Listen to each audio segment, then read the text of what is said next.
Have y'all seen, there's a super cut of, I know people care a lot about the diss and this and third.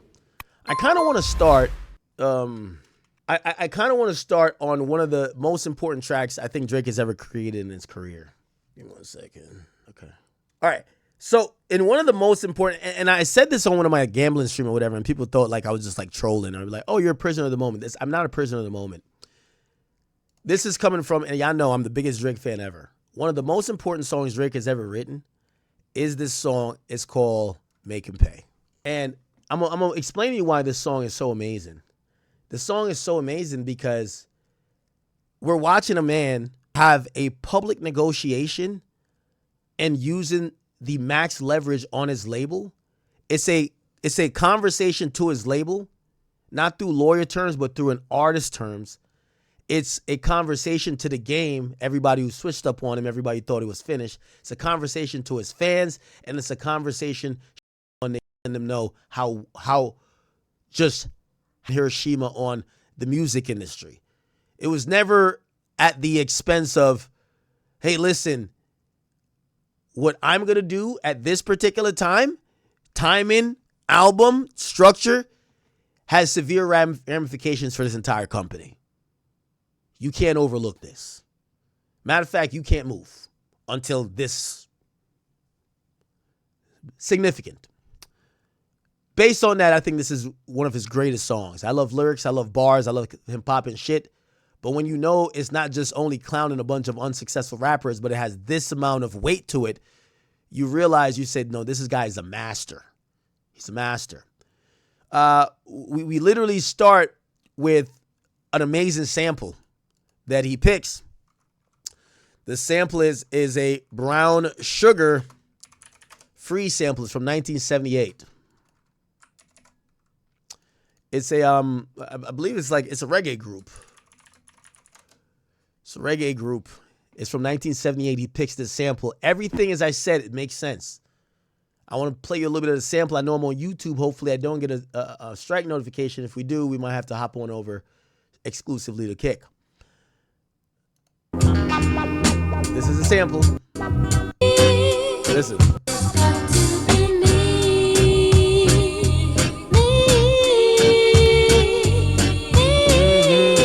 Oh yeah. Oh yeah. Okay, I just want to get to some of the relevant parts.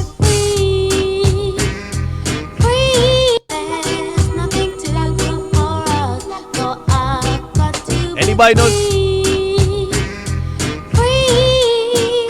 Keep in mind, he also kind of like uses it and he turns it to, you'll hear a hook. I want to be free. Now, granted, the biggest artist, the most streamed artist of all time that created streaming, drops this project, and on the most important song, possibly of his career, he picks deliberately a sample, and he even harmonizes, I want to be free. If that doesn't pause the entire building, every deal that was in place, hold on, what is he talking about? I know some people like to act like Aubrey isn't the guy, but even if you think he's not the guy, based on what he's built through streaming and what he's also always represented, the safe zone for what the label infrastructure is, if he now starts putting out that message saying, I don't want to be here anymore, I want to be free. Remember, the album is also the blueprint, literally, the actual blueprint for the industry, not that other shit. If this album is whack, if he's wash status, if it's not doing numbers, they said, good, we got him out of here. What does he do? He knows he ain't getting no support from them. They're not going to help him prove his point. They're not going to help put him in an advantageous position when he has no more obligations. They're not going to set him up. They're not going to cut their nose off to spite their face. So you know what he does? He goes out and spends, I don't even want to repeat the number, 8 figures. All right. Let me show you how little I do need the label. Fuck it, I'll do it myself. Well, hold your horses, Charlie. Hold your horses, Charlie. You know, I spent some of my time with him in person, debating with him. These things are personal conversations. You won't be heard, but I'll say this. And I'll make myself look like a little bit like a fool to make my point. I took the side of, I said, well, actually, no, it's not me looking like a fool. Like, without saying too much, it was that the people who argue numbers, and, obviously he's advertised his last deal and maybe argued what they think he wants or they think he deserves or they think what should happen with the lawsuit. They have zero idea what's really going on business-wise. And perhaps, and this is for me now, perhaps, the conversations that come through the records, maybe it's not just a wishful thinking. Maybe if you're in those rooms, it's actually a reality. Maybe it's a reality why he's making a song called Bees on the Table. Not some just, I'm just making it up. I wish I would get it.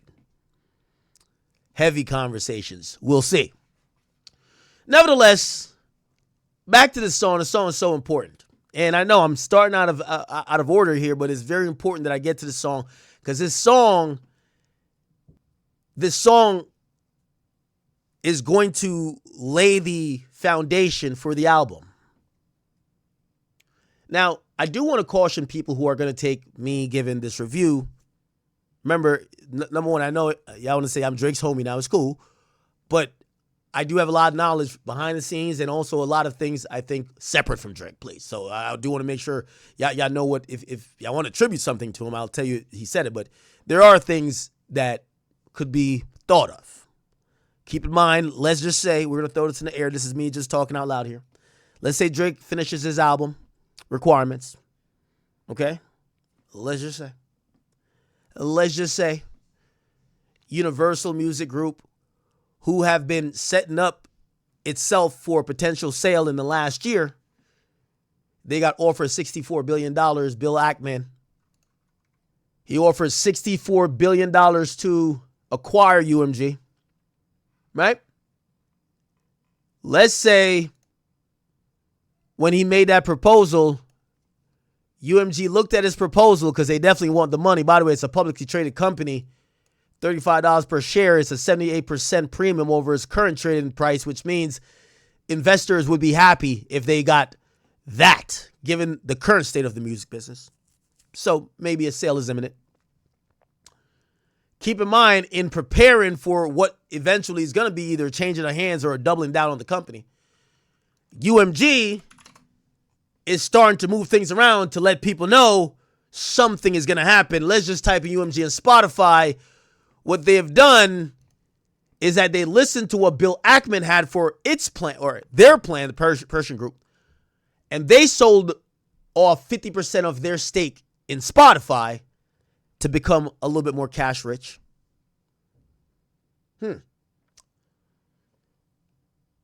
Let's just say, potentially,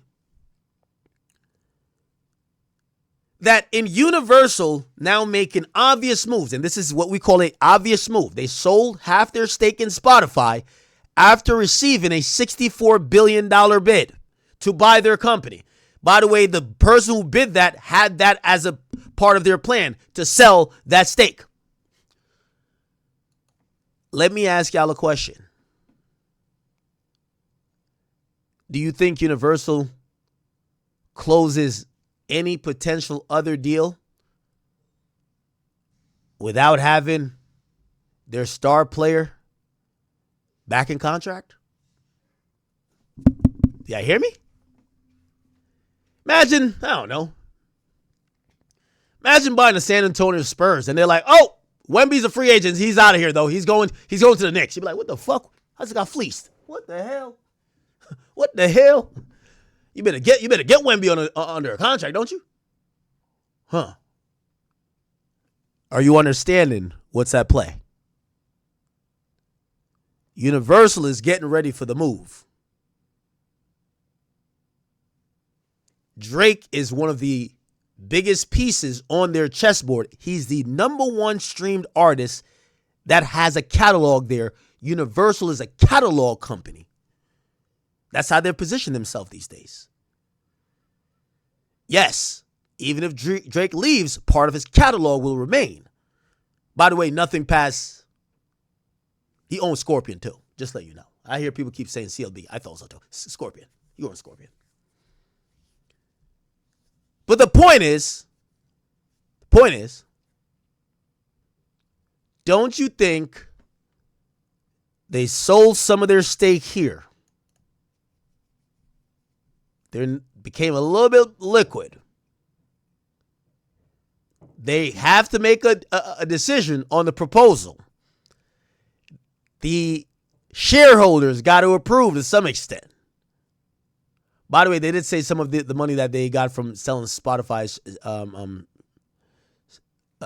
their shares in Spotify, they will split some of it to artists. Okay, I think you guys get what I'm getting at, right? You guys get what I'm getting at. Okay. So, I want to go back to what I'm talking about and why I started with, I believe, the most important song on this release. What's the name of the song? Make Them Pay. What's the name of the sample? Brown Sugar Free. What does he even harmonize? I just want to be free. There we go. I'll play a little bit more of the sample and then we'll into it. And I've just got to be me, yeah. Me. Beautiful, beautiful, beautiful, beautiful. The beautiful sounds. Chat, make sure I don't get a strike. I don't want to do this just on Kick, but we might have to do it because we're getting down into the weeds. We're going to get down into the weeds with all of this, chat. This is important. Okay? All right. All right, YouTube, don't act up on me now. Okay, cool. Let me pull the lyrics up here.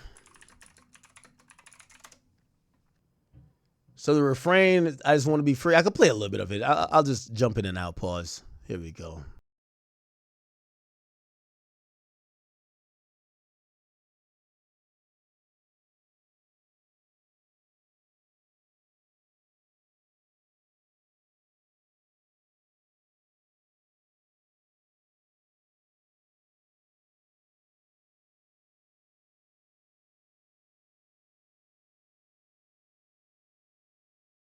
No, I know y'all saying Denise Williams, but I think that comes after. Am I tripping? No, I'm not tripping, right? Oh, never mind. It might have came before. Okay, y'all might have got me. I knew it from the reggae version. Ooh, okay, I'm tripping. Ooh, I'm an asshole, right? Of course, my ass think everything came from reggae. Got me? You got me? You got me, my boy? You got me?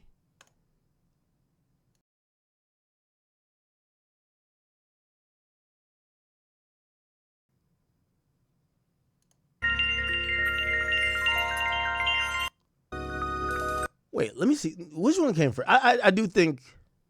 Yeah, no, never mind. Never mind. Yeah, no. The original version is 1976, and this should be 1976, right?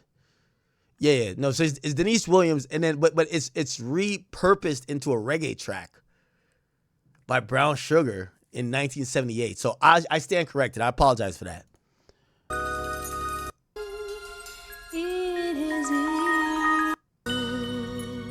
There we go.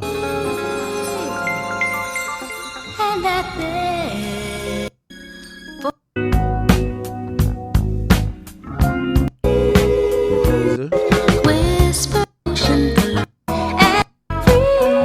Here we go. Yeah. This is actual sample because they don't use a reggae.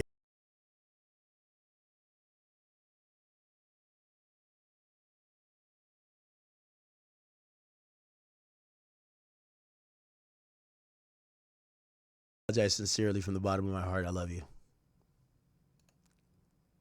Of course, my Jamaican ass.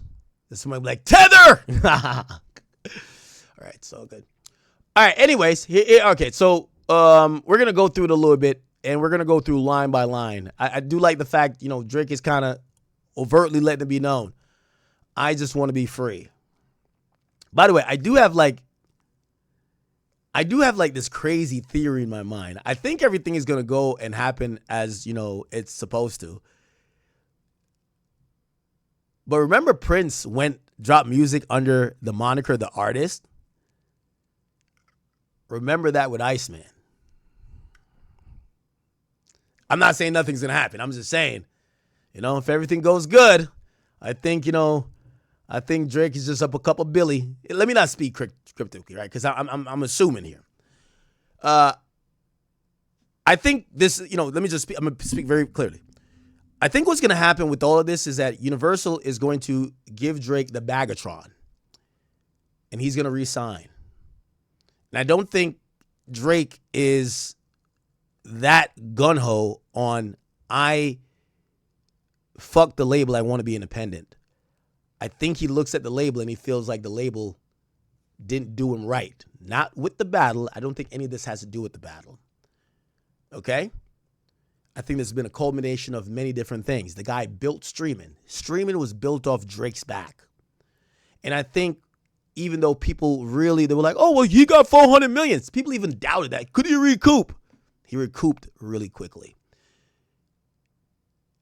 I believe because there's been unfair practices, he's not only sued them, but I do believe at where they are right now, I believe they might look to try to settle, not necessarily just out of, we were wrong about a lawsuit, but it's not like we're getting sued by Drake and then we have like 15 more projects he has to give us.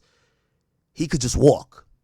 So a smart decision during a time when Universal is trying to make their own business moves is that you settle with the guy, you pay him maybe a little bit more than which, it's a company, they don't really have thoughts. Give him the money he needs, you retain him, and then you do a bigger deal in terms of Universal. That's what I think is going to be the most likely outcome. And I wouldn't be surprised if we don't see something, let's say, I don't know, just keep your eyes out. Not saying now, not saying later this year, not saying next month, not saying next week, not saying next year, but sooner than later. Beyond that, I think there is a contingency plan. Now, none of this is from Drake. I have to say this is from me. I think he has thought about this in many different ways. There has to be, remember, you can't negotiate if you're not down to say no. So, play working or not, thing working or not, them budging or not, you got to be able to say, I'm independent now. And that might come with a few hurdles because it's not even known to me. But if you think Universal is that stupid to allow their biggest artists to go drop another album independently like 2 months from now, like, come on. However, we've seen in the past, maybe loopholes have to be used. You never know, right? We see Ye get out of his situation, or when he was getting out with Def Jam. There's a lot of, there was actually a legal thing when Ye was dropping music under Ye. It was something, he couldn't use his name for some reason. It was weird. Who knows? Maybe Drake has to use another name. We've seen Prince do it. Not saying that's going to happen. I think this is going to work out amicably with UMG. But I believe this is the best play Drake has done so far with all the music, if that makes sense. Okay. All right. I just want to be free, cool. All right. Albany Marina, they done served us 100 subpoenas. Holy. They said that is referring to the ultra exclusive Albany Marina in the Bahamas, using it to contrast extreme luxury with nonstop legal pressure. by saying they done served us 100 subpoenas. He's saying that even, okay, yeah. By the way, he made a good amount of this album in the Bahamas, from what I've heard. I done got my shit inside arenas like Gilbert Arenas. Everybody knows about that. Well, Gilbert Arenas brought a gun instead of a, whatever. I was in a dream hotel before I was in. No, I remember lobster ravioli. I remember lobster ravioli up at Serafina. I was in the dream hotel before I was in the loop like a carabiner. Yeah, let me hear him say it. Probably something.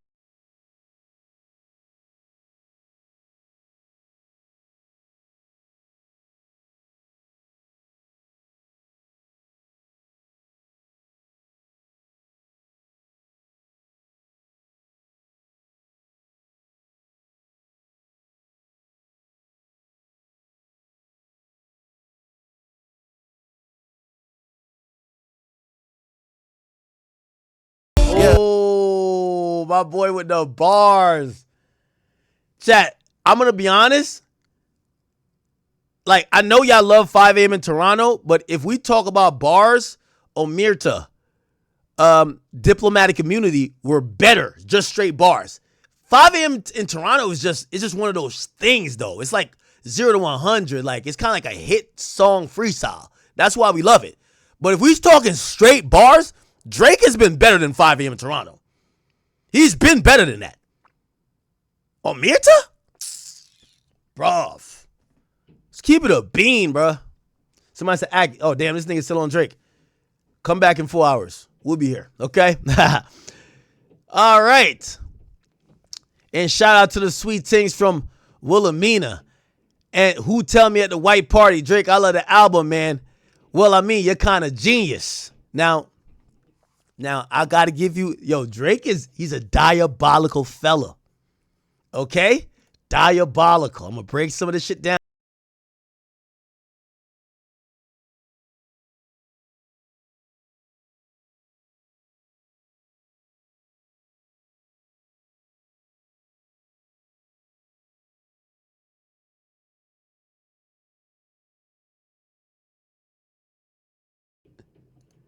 Now, okay. So Wilhelmina is a modeling agency. Anyway, who tell me at the white party, Drake, I love this album. Man, I mean, you're kind of genius.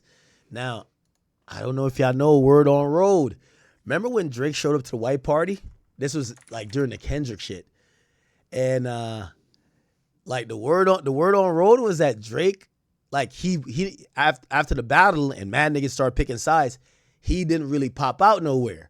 So the white party, Drake shows up with like 20 niggas. Granted, it's Michael Rubin shit. Michael Rubin's giving people like, you could bring you in like 2 or whatever. Drake agrees to go to the white party and pulls up with 20 niggas. Like, you know what I mean? Like the 20 hoodlums. Like, he's on temperature check time. And he's kind of referencing the white party here. Not necessarily on some violent shit because he's referencing like these models. But he's kind of time stamping it of, nigga, I pulled up. Drake white party. I think that might have even been the day that this might have been the day. Yeah, this was like also the day that Not Like Us the video dropped. Not Like Us the video dropped on July 4th. This picture is from July 5th, but it was taken the 4th. Yeah, you see Preem in the background. Like, yeah, the OVO guys was there. I heard it was there just as, you know what I mean? Make sure everything was a little, just. But yeah, Drake shows up, a little pop out. Okay, I see what's going on. So I guess he's saying that the chicks there is telling him they love, whatever. All right. All righty then. And like Dip said, they really mean. I know I see TV Gucci back there. Like, the TV Gucci is actually a white party, bro. That was hilarious. There was other pictures of Drake too. Let me see. You're gonna see like a lot of Drake homies just kind of lingering around, man. Just kind of lingering around. Drake brought the fucking goons to the white party. Hilarious. Here we go.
He said, in LA love the sound. I could play a show for 1 million people. Don't be surprised. You see the whole YM, Young Money, in CA, California, just like the Village People. The Village People's song is called YMCA. Fire bar. Fire bar. Like, I'm going to be honest with you. This level of rapping is why I say it's better than 5 a.m. in Toronto. Like, this right here is just ill, bro. Ill. By the way, do y'all see Drake? I think this got to be the year. And, not saying I don't think no violence going to happen. I'm going to keep it a bean. I mean, Drake and Kendrick Rowe would be like mad police, right? Like, we would imagine if they're going to pop out somewhere, right? But this is the year Drake got to pop out to Cali, right? Like, you know what I mean? It's not like his beef like that, but he got to, like, touch the coast. That's a fact, right? Well, isn't he going on tour? I ain't hear about a tour yet, but shit, I'm on that bitch. I'm on that tour. I'm on that bitch. Y'all gonna catch me by catering, nigga. No, I'm playing. No. So, yeah, I do think that, as we get healed and everything, man, I can't wait till, like, Drake got that one pop out in Cali. Just kind of like, reestablishing that, bro. Like, man, California love Drake. Like, it's summertime again, you have to be playing his music all in the hills. Like, come on, Anyway, let's keep it rocking. Niggas measuring their dick size in millimeters. I rack up a tab and... Yeah, no. I know he's talking about, when he says, and I faced the way they paint me, but it hurts just like the Philly Eagles. Yeah, I know. That's the quarterback. I know that. Like, bro, that's what I'm saying. He's figuring out the cleverest way to say every line. This is what I'm saying. It's better than 5 in Toronto, bro. Chanel, cause I do buy everything like I'm Middle Eastern, but I realize that shit was crazy. All right, so he says, don't be surprised you see the whole YM in CA just like the Village People. These niggas measuring their dick size in millimeters. I didn't get that one. What was that? All right, whatever. He says, I rack up a tab in Chanel because I do buy everything like I'm Middle Eastern, right? I rack up a tab, I rack up a tab in Chanel, right? Because I do buy everything like a Middle Eastern. Like, come on, bro. Jay-Z can't rap. Jay-Z couldn't rap like this back in 96, gang. Not in 2001, nigga. Not in 2005. And definitely not when he wrote that God Did verse. God Did, it was cool, though. But Jay-Z could never. I just got to keep it being proud. When I say this guy is the greatest, it's like, who y'all comparing him to? Like, who are we comparing him to? You feel what I'm saying? Who are we comparing Drake to? Come, like, look at these bars, man. Look at these bars.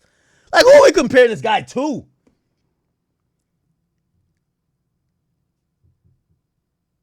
Bro, y'all gonna appreciate this level of goatery right here? Y'all gonna appreciate this shit, man.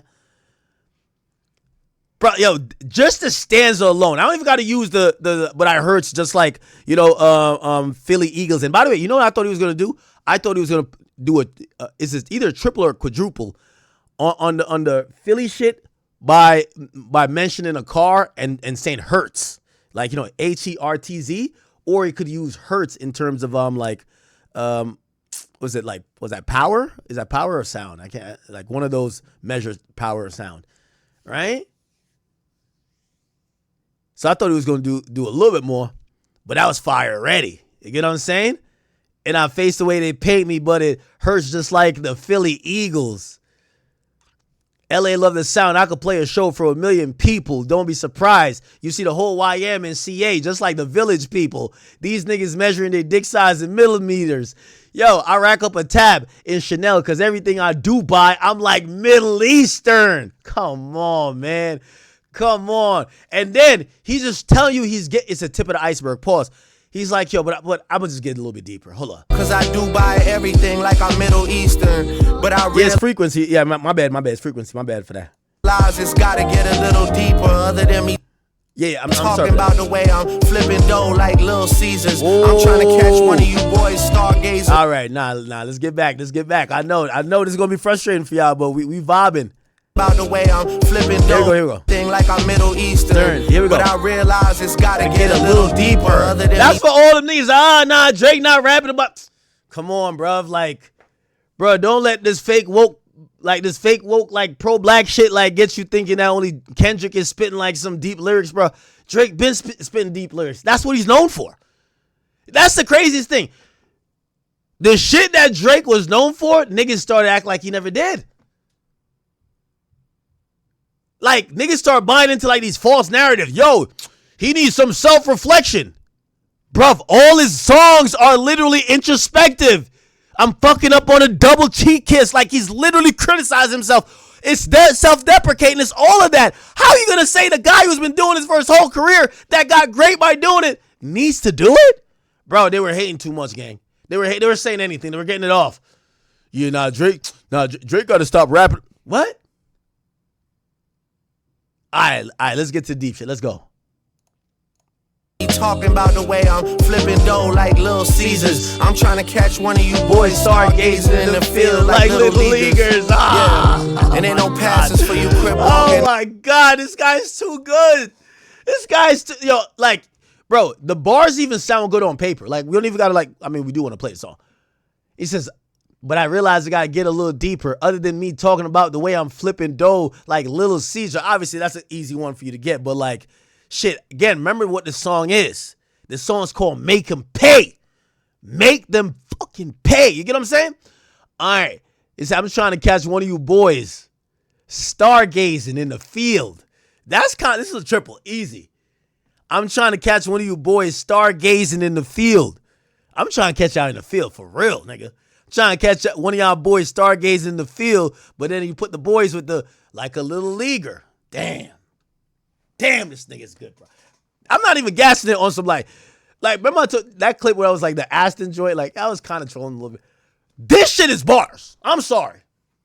These niggas could never rap like that. Y'all listen to that weak shit that J. Cole dropped?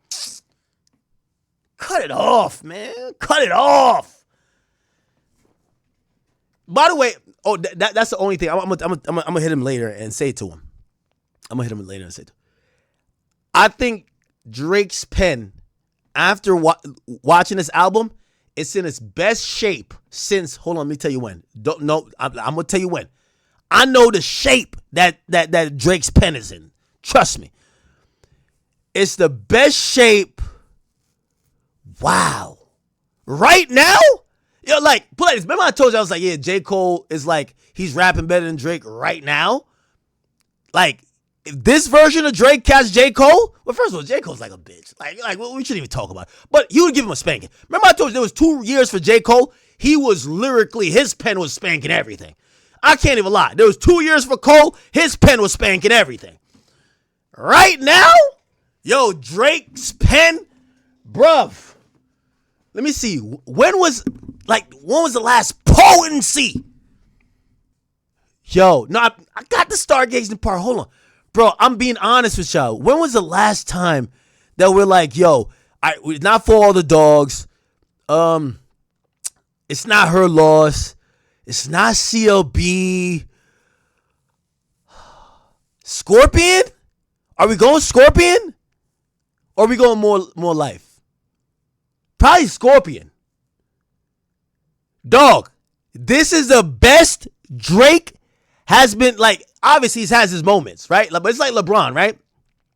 Like, LeBron gonna have his moments. Oh, he dropped 30 here. Be like, oh, man, he's still doing his thing. On this entire album, Drake's lyrical ability reminds me and everybody else of the nigga that we knew was the best. End of conversation. And I hate to say it, because I don't want to give this nigga no credit. It's not beef, like, well, I don't care about him. But maybe Kendrick is to get a little bit, they try to give Kendrick a little bit of credit. Only credit I'll ever give Kendrick, he had Drake working from early 2004 or 2024 till to this day. I don't think my boy took a break. I don't think, your nigga went on vacation and was still working. So Drake's pen right now, I don't think nobody in hip hop. I keep seeing people saying, oh, yeah, he dissed Jay-Z a few times. Yo, Jay-Z better not respond to Drake. The fuck is this? Man, tell that old nigga write his obituary or eulogy, nigga. He better not. He better not, nigga. Yo, right now, Drake's pen is devious, gang. It's devious, gang. I'm telling you, it's devious. Different level. I'm telling you. I don't know if it's 18. I don't know if it's 18. It might be longer than that. What he displayed lyrically on this album, you got it. When I heard this shit, I'm like, I'm back popping my shit now. I'm back. Somebody said the delusion. Bro, stop it, bro. Stop it, bruv. Yo, Drake, play this. I hope he does some features too. I know he don't really want to give niggas features and shit. Because anytime his pen is in this shape, the features are beyond his. That's when he steals niggas' songs. Yeah, you make it poppin', and I'll drop the hottest verse of your life and take your song. It's my song now. My song, nigga. It's my song. It's my song now. So I'm hoping he gets a few right now before, because you know he gonna have to tour soon. He gonna relax. He gonna fly out a couple things. He gonna do his thing. Before he kind of put the pen down to chill, I need all the spankings to happen now. Now, send me out. Well, if you're not on the op list, send your record to Drake now. Anyway, this is crazy. Look, so check it. So I was saying triple, but it might be a quadruple. Quadruple entendre. Don't even ask me how. Here we go. Right here. He says, no. Check it. He says, other than me talking about the way I'm flipping dough like Little Caesars, I'm trying to catch one of you boys stargazing. Yo, Travis, send the owl in the DM. You got to see what the vibe is. Travis, send the owl in the DMs. If you're left on red or he got the read receipts going, you know what's popping. You know, he said it already. Send the owl immediately. Immediate. Trust. No word is for mistake. Stargazing. Hold on now.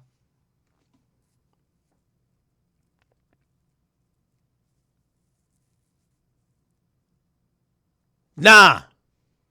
Everybody's catching it. Everybody. Pause. Everybody. And for the other niggas who think that might be for you, he's trying to catch you in the field, just send 2 owls. 2 owls. You never know. I'm trying to catch one of you boys stargazing. Ooh. In the field. Like little leaguers. Oh. Travis, I haven't seen you around the boy in a minute. Could you send the owl? I just want to see if it's still good. Send the owl, brother. And ain't no passes for you crip. Oh. And ain't no passes for you crip walking. All of that diss talking. Kiddo beat it. Oh shit. Why is this song so good? Oh, boy.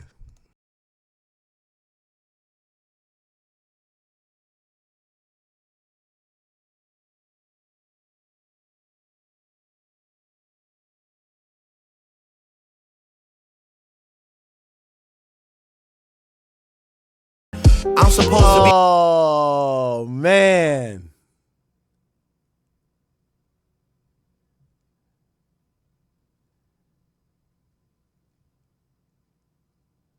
He might be back in his prime.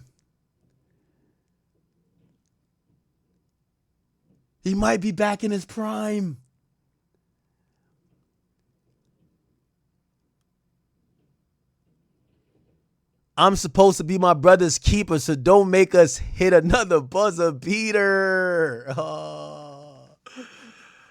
Oh man. What does that mean? Hold on. I know we got a meaning. I'm supposed to be my brother's keeper. Well, there's a reference to basketball, but I know it's much more than that. Let me see. Am I my brother's keeper is a phrase that originated from the story of Cain and Abel, where Cain responds to God after murdering his brother, Abel.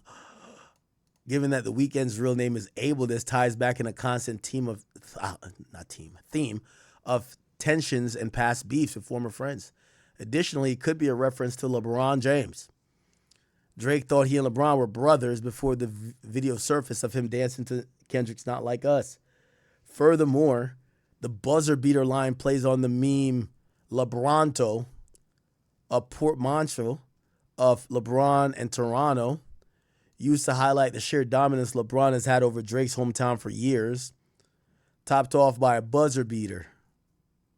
Drake flips this instead, posing himself as the one to have the final score, and this time, the buzzer beater against LeBron. Oh, this is just too good.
Oh, it's J. Cole?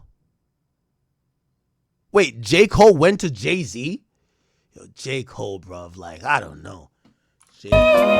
Wait, did J. Cole really say he went to... I forgot. I might have cut that bullshit-ass interview. Jay-Z. Did he say...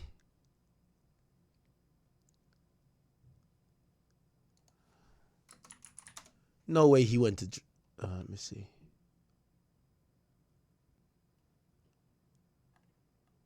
Did he say that? He said it in the interview?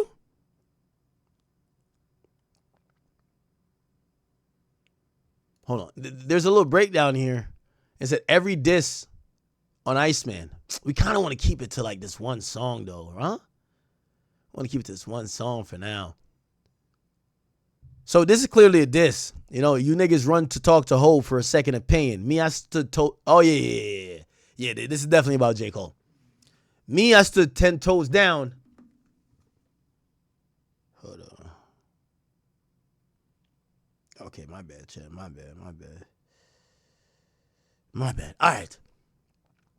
They envy me like Nevada, but it never mattered. My niggas are running phone as soon as you check into prison. Your niggas run and talk to Ho for a second opinion. Me, I stood 10 T's and accepted the mission because I'd rather death and submission. How can you press the ignition and let some memories of the past affect your decision? Oh yeah, that's yeah, Cole. Hold them bars, nigga.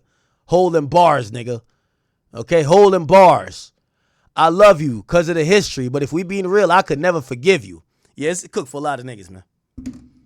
Yo, Future the only nigga who got the forgive button. The rest of y'all niggas is cooked. Straight up cooked. The man rock with Cole, but he think Cole is such a bitch. He even got to tell him, bro, I love you because of the history, but if we being real, bro, I could never forgive you. You a hoe. Straight up. Hoe. Straight up. And you never call me back, but destiny's written. For real.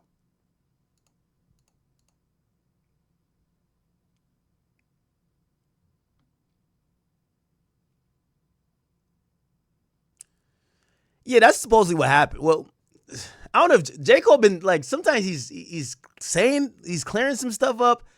I'll tell you, again, I'm not saying, this is what Drake thinks.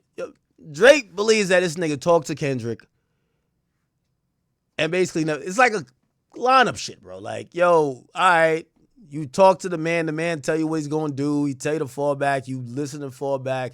never hit the other nigga back, and then, yeah, I could see why. Fuck you, nigga. Yeah, straight up. Supposedly Kendrick talks to him on the phone. I don't know. Like, there's been so much stories about like those type of things. I don't know. Anyway. Fuck a big three anyway. There was too many chefs in the kitchen. It was a mess to begin with. And now they got a new GOAT. We got to test the position. Damn, who is this guy for real? I guess a magician. 100 million streams vanish and no... Okay. Ooh, this is some good stanza right here. This is why Drake my favorite, man. He says, you niggas run and talk to Hov for a second opinion. Me, I said 10 T's and accepted the mission. Because I'd much rather death than a submission, my nigga. Can't be a bitch. Straight up. How could you press the ignition and let some memories of the past affect your decision? I love you because of the history, but if we being real, I could never forgive you. And you never call me back, but destiny's written, for real. Fuck a big three anyway. There was too many chefs in the kitchen. It was a mess to begin with. Yeah. And now they got a new GOAT, and we got to test the position. Yo, Drake's that guy, bro. He's even saying, all right, y'all trying to say he the GOAT? I bet. Let's see what's up. Damn, who's this guy for real? I guess a magician. You know, he be disappearing, right? Like, this is a triple entendre, too. Kendrick disappears from time to time. He'll be here 1 minute, not there the next minute. He could make, you know, the streams were disappearing, right? So he's a magician. So damn, who is this guy for real? I guess a magician. 100 million streams vanish and no one got questions for niggas. Well, maybe I'm best as a villain. Because I got real numbers on niggas who say they got billions. I got all the chains that they ever repped in Virginia. I got niggas prized possessions. I get possessive on niggas. I'm pressing everything. I'll get impressive on niggas. I got problems with people who I would have never dreamed. And that's dragging. Yo, the shit reads like a battle rap, too. Anybody notice that? The shit reads like a battle rap, bruv. Bruv, they read like a battle rap.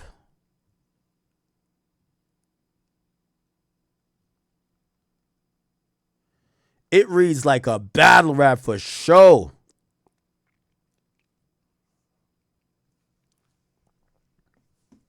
Except it got all the flow of the greatest artist of all time. You see, the thing with battle rapping niggas, they could talk their raps, and it's really good, and it's like has all this meaning to it, and multis and this. Great. Have them rap it over a beat. Garbage. Not all of them, but some of them.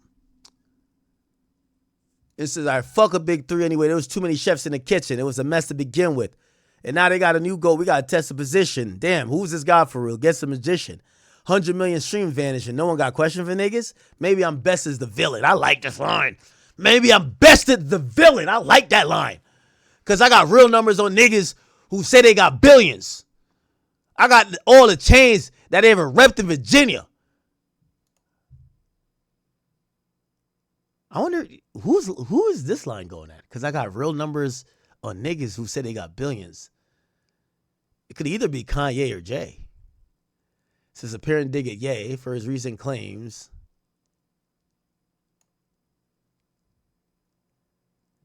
Who y'all think? We all know Drake richer than Kanye right now. Right now, Drake richer than Kanye, right? Come on. So I got all the chains that they ever repped in Virginia. That's clearly to Pharrell and Pusha T. Well, Pharrell mostly, right? I got niggas prized possessions. I get possessive on niggas. I'm pressing everything. I get impressive on niggas. I got problems with people who I would never dreamed. And that's dragging people in who don't want to get in between. Dog, I was Aiden Ross with streams before Aiden Ross ever had stream. And Khaled, you know what I mean. The beef was fully live. You went halal. You got on your dean. And, this reads just like battle rap. I'm not going to lie. Like, read it. It comes off like battle rap. And Khaled, you know what I mean. The beef was fully live. You went halal and you got on your dean. And your people still waiting for a free Palestine. But apparently, everything ain't black and white and red and green. Damn. I'm seeing everybody's true colors for real. I'm sensing a theme. This reads like battle rap. It does. It does. And Khaled, you know what I mean. The beef was fully live. You went halal and got on your dean. And your people still waiting for a free Palestine. But apparently, everything ain't black and white and red and green. Damn. I'm seeing everything.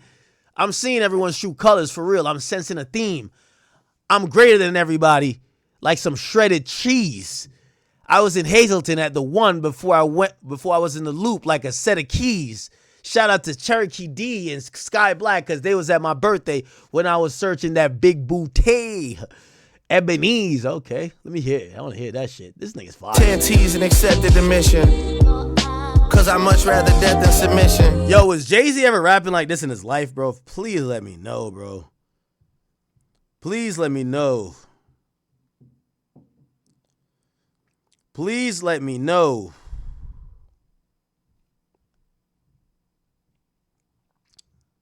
Give me 1 second.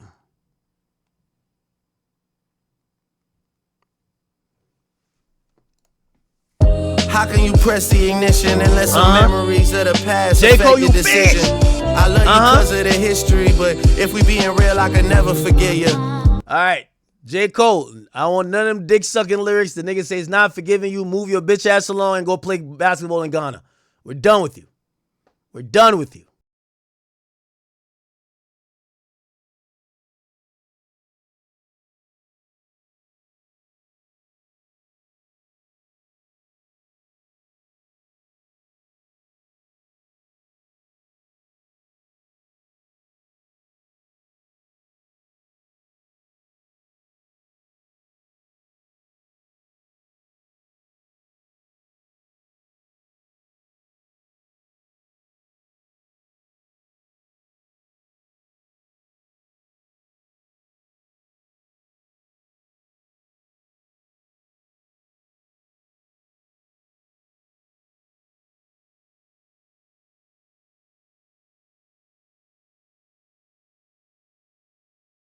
Oh my God, I was Aiden Rick Ross with them streams way before Aiden Ross had ever streamed. Holy.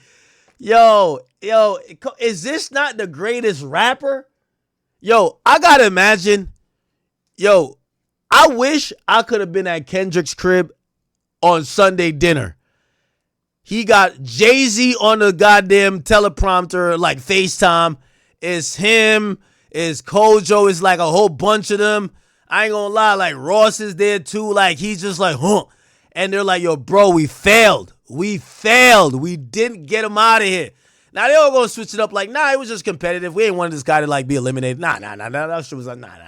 You know what I mean? Like the whole time on Kendrick be like, I did say Drake should die. I did say that, but he could rap from the grave. He could rap from the grave. He could rap from the grave, right?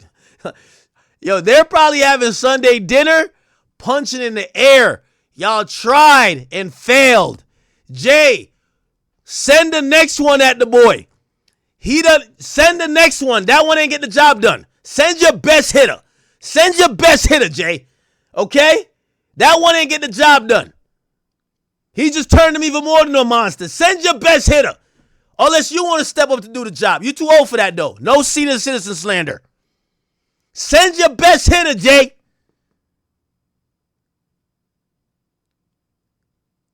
Your man will get done up like James Harden on the goddamn Cavs. No defense. You seen that? Y'all seen that game last night? Crazy. Send your best one, Jay. Or maybe it's time you hop in a ring. I know y'all was like laughing like, yo, we got him this time. Yo, it's over. Like, finally. We did it, Joe. They thought they got him. I know, yo, I want to see the screw face. Yo, I hope you don't figure this as a diss. What my nigga name again? He from Buffalo, the dude with the screw face. Like, no disrespect to him. I ain't trying to disrespect, but you know. What's the nigga name? I'm forgotten his name. My bad. Like, y'all know what I'm talking about. Bro, yeah, Conway. This is how Jay-Z was listening to that album of Sunday Dinner, gang. Straight like this, gang. Straight like this. One of them ones like, yo, I thought we had this nigga, man. I thought we had him, bro. I thought we had this nigga, man. I thought we had this motherfucker, man. You know, goofy ass Kendrick. What you want to do, Hovey? You want me to go back and squabble up? Man, you fail, nigga. Fail. Get out of here, man. I hope you ain't let that bitch ass nigga J. Cole in here. He can't do shit. Get him out of here. Yo, Hov, you need somebody else to come get Drake. You gotta recruit somebody else. You know, J. Cole, it's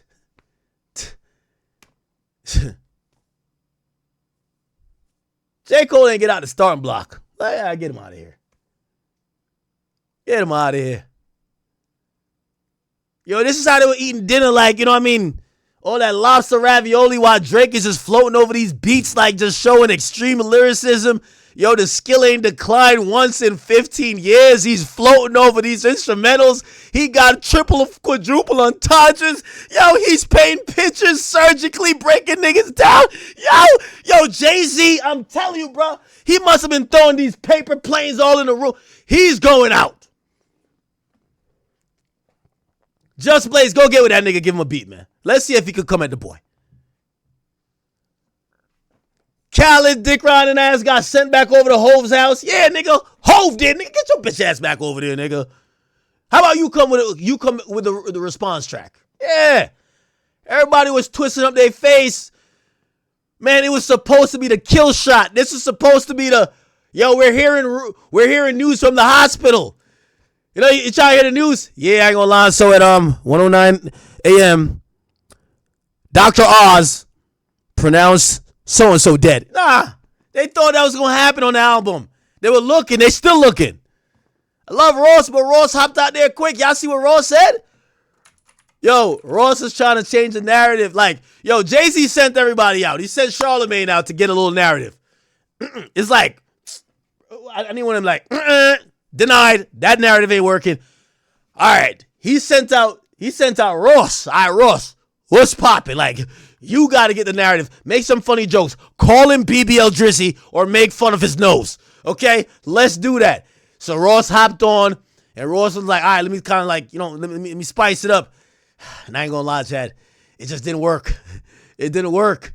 Yo, Jay-Z right now is screwing his face up, bro. Like,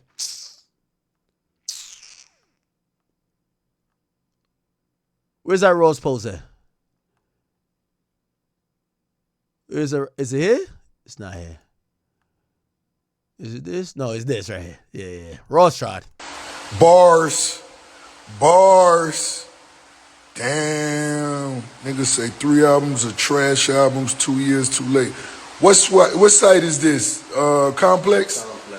The Glade. Jay, you gotta send another one of them out. Yo, Jay, don't send no shooters who ain't finished the job. You gotta finish the job.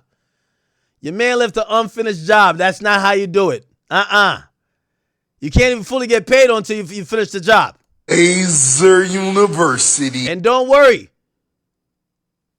There was contingency plan if your boy tried to drop. He wasn't going to do that. He going to keep doing his burpees and mind his fucking business. You get what I'm saying? This is ICEMAN season now, nigga. Big boy shit, nigga. Like, go back to wherever the hell you came from, nigga. You feel me? Oh, my God. I've been a long fan. Oh, my God. Mr. YouTube.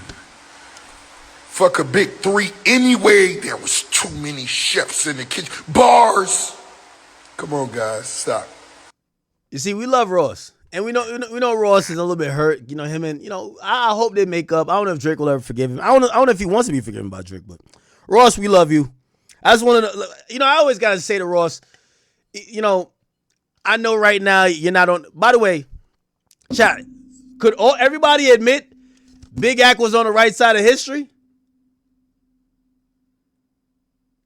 I'm just happy I was on the right side of history. You know how many times they were saying I was down with the sinking ship? They're like, damn, Ak. Yeah, you finally got shown some love, but man, the Titanic's sinking quickly, huh? Wrong. Anyway, Ross, we rock with you, man, but it's just not true, brother. Like, the album fire. The album fire. Y'all gotta, let's all leave Lil Mans alone now, man. He did it. He dropped 3 mid projects. Oh, don't do hey, that, man, Ross. It was fun while it lasted. You're washed. Nah, Ross. Ross, we love you, though. We love you. It's a beautiful morning. Now, I ain't gonna lie. I felt conflicted about this. He started getting a Rory in them, and I was like, wait, let me hear what he said. Perfect time to feed yourself the knowledge. The knowledge. What's that? Rory and Maul, get off your knees. Get the testicles out of your mouth now. I don't know which one, the white one or the black one. Y'all both the same. Rory Maul, the Glazers.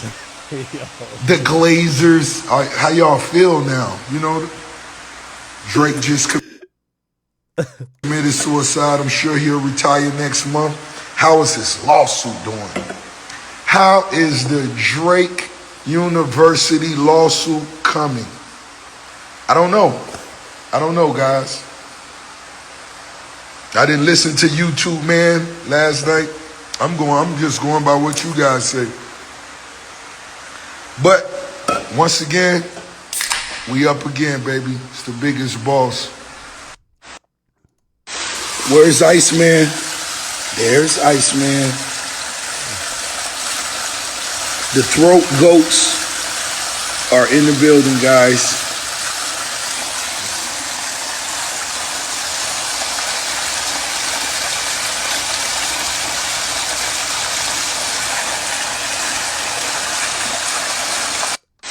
Where's Iceman? There's Iceman. Oh, man. Ross, I'm sorry, brother. I'm sorry. This shit fire. Yo, Jay, you got to send a better soldier out. Not gonna lie. Kendrick did a quarter of the job, but he ain't finished the job. He got to finish the job. Got to finish the job, Crody. You got to finish the job. Let's get back to it. Yo, this is how Jay-Z was listening to the fucking album. Shout out to Conway. Conway, I rock with you, brother. Feel me? Conway's nice, too.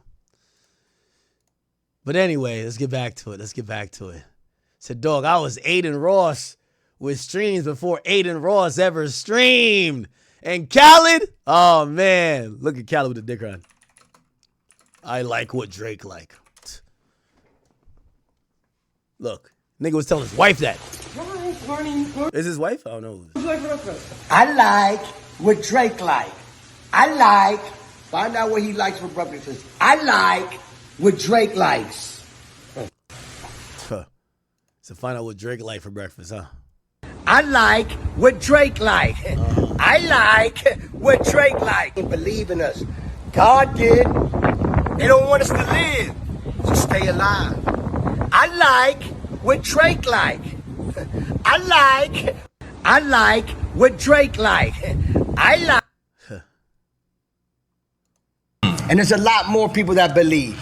But you know, when it comes down to this album, this particular album, right, is those that believed on another level. And staying alive is such an important record, not just for me. Right. First of all, I want to big up Drake. Right. Because Drake did. Drake did. Lil Baby did. Yes, yes. And Drake is my brother, and you know, Lil Baby's my brother. And the blessing to work with Drake and Lil Baby. Two of the hottest people on the planet right now. Yeah, for sure. But we're true friends. You know what I'm saying? That and matters, me and Drake known each other for so long, and me and Lil Baby, our relationship's getting bigger and bigger and greater every time. Every artist know that ever worked with Drake know what I'm saying is the realest. I like what Drake like. Drake worked different. Drake's the type of person that you can send him a record, he might jump on it. Meaning as in, he gonna send you the idea. And guess what? We love it. Now does he jump on stuff that you might send him? Once in a while, he'll do that. But when that text comes, I like what Drake like. It comes from his heart. You know, that's Six God. Everybody want a feature from Six God. Every artist know that ever worked with Drake know what I'm saying is the realest. I like what Drake like. Jesus. Lesson. Play my theme song. These walls of flames are catching a Fire. Go ahead. Take your time. Take your time. You see that time? Inspired by Drake.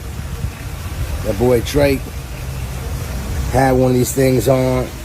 I had one on now, don't get it twisted. I had one on. You know what I'm saying? His was just, put it this way. I like, lesson. Play my theme song. Oh, man. Victor, my friend Victor, my friend Victor, good friend of mine. And I let you know, I love Rolexes. I collect watches. This ain't stunting. This is for motivation, inspiration, use only. And I collect sneakers and watches. Those are things I love to collect. Wow. Look at this. This rose gold. What do you call this? Presidential. The presidential about talking about. So I have a gold one like this, right? And it has all the diamonds in the middle, but I didn't have one with the one ready to go. Beautiful. A big dub on me, a big dub play. So I told Victor I can't go out like that. So Victor found and got me the rose gold version. First see your man Victor, right?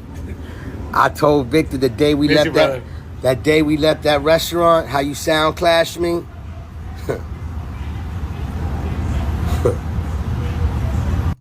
Okay, anyway. Baby, let me take you to Keiko's. You want to go to Noah's Ark, right? I want to go where Drake goes. Noah's Ark. Wherever Drake goes, I want to go. I like what Drake likes. So, where does Drake go again? Noah's Ark. Okay, and is that where he said to the fans saying, "What you think I'm gonna perform for free?" Is that where it was like a little bar in the middle of the ocean? Yes, that's Noah's Ark. Noah's Ark. Chat, don't y'all even try. That is not me. That is Khaled, nigga.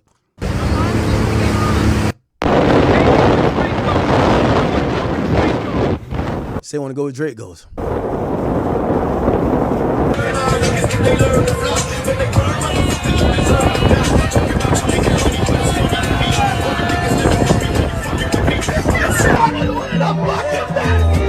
Hold on, stop the music. Hold on. I want to go where Drake goes. Is this where Drake goes? I want to go where Drake goes. Is this where Drake goes? Baby, let me take you to Keiko's.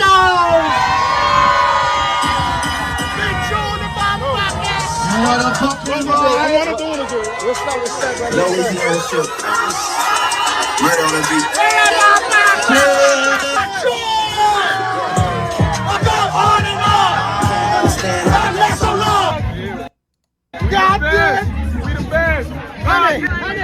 Holy shit.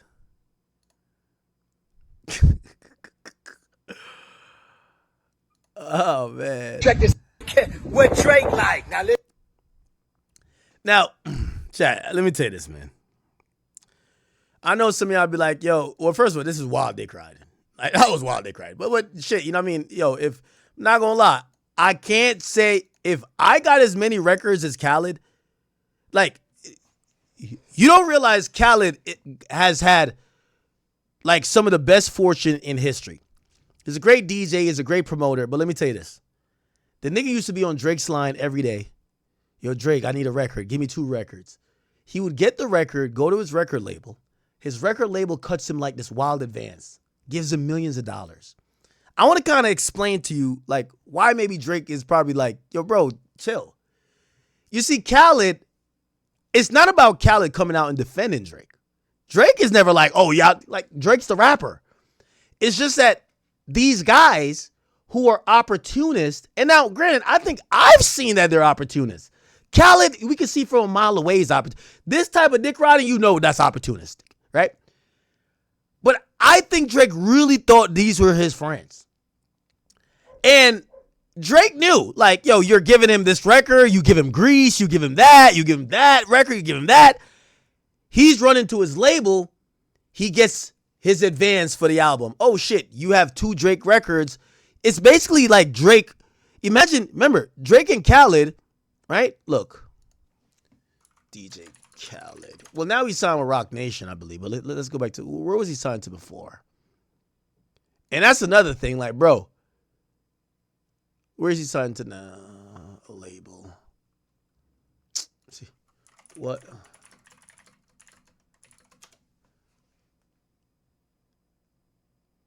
It's Roc Nation, but I know he was on Epic for a time, right? So Epic is on Sony. That's not even Drake's label. So Drake was giving this guy records. He running over there, like getting his CEO hyped, and he's getting these fucking huge budgets, right? You know what I mean? He's doing his thing. Drake is looking at a nigga like he's a friend, right? Oh, it's my homie, whatever. I'm not tripping on it. Like, you know, he's not pocket watching like that. Cool bet. Like, Drake he's not moving. And this is the thing in terms of people are saying, well, that's the rap industry. And I was inclined to say that too. Bro, Drake is at dinner with this nigga all the time. Family dinners. Not on some like Drake, Khaled, family dinner. Like, these are like, he thinks that they're actually like legit, like homies. Melissa. From what I'm hearing, every time Drake is in like wherever, is it Miami or whatever this guy live at, like he's going to family dinners with this guy. Like, he's treating him not like just a rap friend. Number one, I'm not getting nothing from my relationship with you. You're getting everything business-wise, but it's all good. We're like family, right? What do we have for dinner tonight? What do we have for dinner? Now, keep in mind, Khaled is the loudest nigga in music history, right? Like, when he got a song from you, he needs a song, he's promoting a song, mad loud. Tonight, Chef Melissa. You see the cigarettes out here. You went all out. Sorrentino. This is an Alaskan king crab with a lipo butter and anchovy. We have some curry goat, homemade beef patties. This is just a little bit of calamari with a squid and aioli. Mascarpone with roasted cherries and hazelnuts, and also grapes. Polenta mushrooms salad, like a lamb. Over there too, huh? These are Chinese long beans that were just charred underneath the Chef stracciatella. Melissa, what do we have for dinner tonight? Drake's at family dinner with the boy all the time. I think it's Fat Joe over here, but Fat Joe's like his brother for real too. What's this, Chef Melissa? This it smells. Telly with what? Bolognese? Yeah, bolognese, Chef vermicelli, Melissa. chicken When I parm, told her you was coming. brown stew chicken. We got Caribbean Italian. Wow. So the point is, like, you know, Drake, you know, Drake's hanging out with this guy, thinks he's fam. First and foremost, let me just say, one of the most legendary nights of my life, sitting with Joe Crack and DJ Khaled. Come on. I appreciate the invite. Come on. Six God. Yeah. Yeah, Drake think he's getting like invited to some family situation. He's giving these guys records for nothing, right? By the way, I had you at a certain price point before I got here. Yesterday's price is not today's price. Okay. Drake goes to fucking, what is it, Florida. He's tapping in with Khaled. You know, this is how Drake finds out Khaled's just a user. Apparently, Drake records like about half of what do you call it again? Her Loss at Khaled's crib. Khaled's like, nah, come to the crib. Nah, come on, Drake. Nah, come on. You could use the studio. You on 21. They record all these songs. Like, he's like, yo, this is my brother. Like, this is my guy. This is like my friend. I'm around his family. He's around mine. You get what I'm saying? Bro, Drake starts beefing. It's like Khaled changed his number on him. Like, yo, Khaled is missing. Like, you know how you see Khaled? Yo, missing. Yo, usually he's blowing up Drake's line. Like, yo, I like what Drake like. Yo, where Drake at? Missing. You can't find him. Missing. Dead serious. Promise you. Dead. Yo, the guy, you couldn't find him with a map. Yo, chat, you tell me he don't deserve this bodness that Drake just gave him? Apparently, after the whole battle, first time Drake even sees this nigga or hears from him, he pops up online saying, I got 2 Drake tracks. Yo, Drake is like, yo, bumbleclot. Ain't this the nigga I've been looking for this whole time? Drake had no choice. 2 tracks with who? 2 tracks with who? Hold on. 2 tracks with who? Bro, it's not like Drake was looking for him to slide. The nigga went ghost. Disappear off the map. Couldn't find him. Where? Never. First time he see him pop up, the guy said, I got 2 Drake tracks. Yo, Drake, it finally hit Drake. Nigga, he's an opportunist. He don't give a fuck about you. He ain't even hit you up to be like, yo, you good? You know, you my brother. I love you. None of that. First time he pop up, y'all got 2 Drake tracks. Oh my God. Chad, the nigga was on a milk carton. Not even to hold your head. Nothing. Missing, gone, disappeared. Magician shit. Bruv. He telling y'all in the lines too. It's not like I just made that up. Look. Yo, Cali, you know what I mean? The beef was fully live. You went halal. You got on your Dean. Yo. And your people still waiting. So now, like, he not even on some, like, niggas got, like, necessarily pick sides, but it's like, damn, it's like, so if tension, if some shit pop off, like, you just gonna disappear? It's not even like niggas is asking you to, like, say fuck them. It's like, you just gonna disappear and pop back up like, damn, y'all niggas is in a fight? Anyway, remember them 2 songs you gave? I'm gonna put them out now, all right? Put what out? Bruv, you better stop it, bruv. Bruv, no. No, bruv. Bruv, no. The beef was fully live. You went halal. You got on your Dean. And your people still waiting for a free Palestine. And I think he's really just saying that because he's like, yo, bro, I'm realizing you're an opportunist. You don't even stand for nothing, my nigga. Like, bro, like, for all the family shit that we was doing, I'm giving you mad songs. Bro, if anything, you should be there for a nigga more than anybody else. Like, nigga, I'm treating you like family. Like, I'm treating you like family. But apparently everything is in this black and white and red and green. Damn, I'm seeing everybody true color. He's seeing your true color, my nigga. You only fuck with who gonna give you a single that you could bring to the label to go get your big ass advance and go sell your records and get your millions. That's not friendship, bruv. It's not friendship. So now, good if you used to like what Drake like. He don't like what you like no more.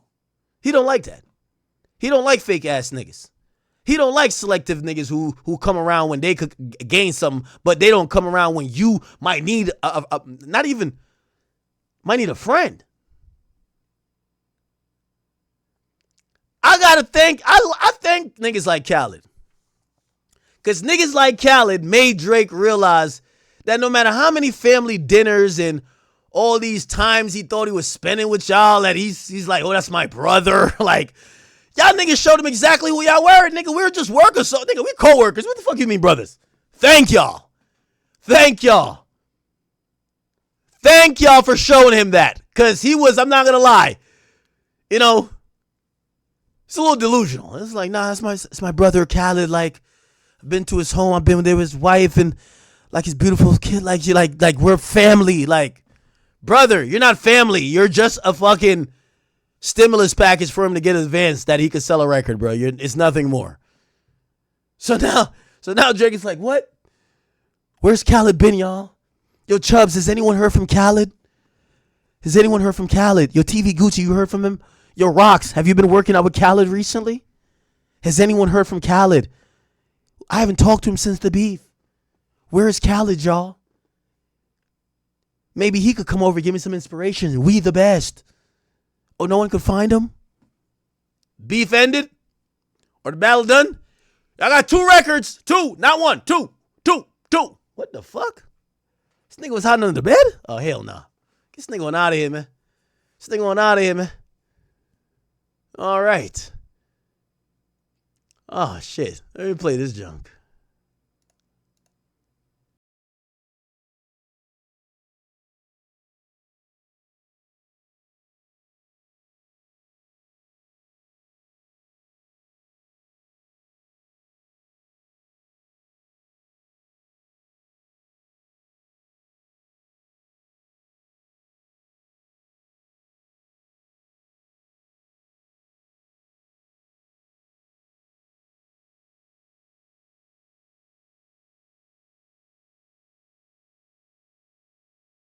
Yo, one of the proudest lines, every OVO fan should be happy about this. I'm seeing everybody's true colors.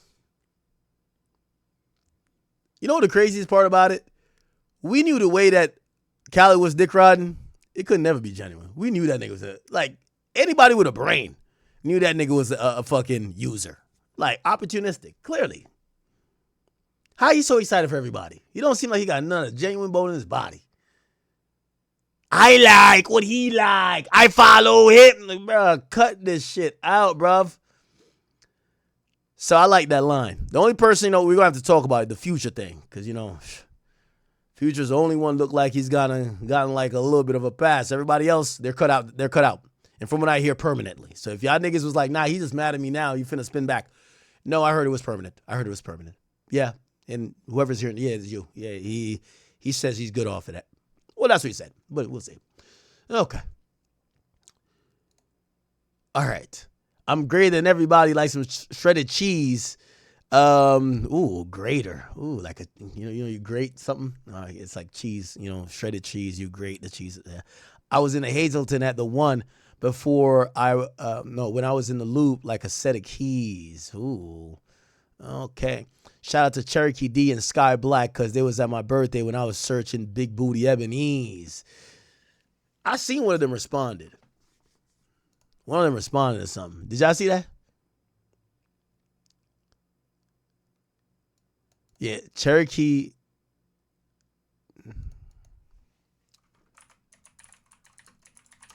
She responded to Drake.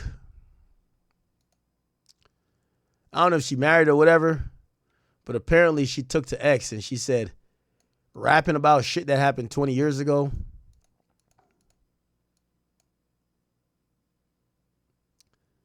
Sure, you should be ecstatic you even got mentioned. Yeah, Cherokee, like how old is Cherokee? How old is she?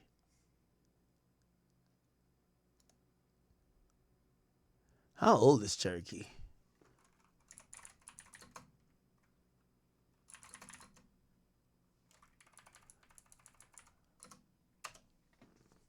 She 50? Holy shit. All right, I'm going to respect my elders. I ain't going to say nothing bad about her. I guess Drake used to like jerk off to her or some shit like that. Well, I think he piped her out. Would that annoy y'all? If like your girl, well, none of y'all, I'm guessing 50. Is Drake corny for like name dropping a chick he probably smashed like 20 years ago? He smashed her when she was like 30. She's 50 now.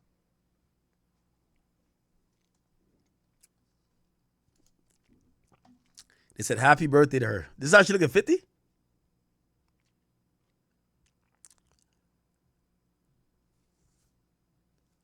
Okay. I guess she didn't appreciate it. Did she give any context why?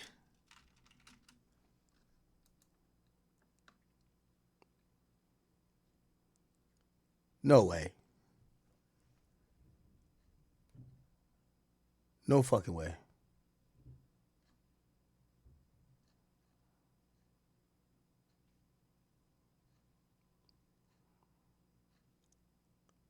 Hold on.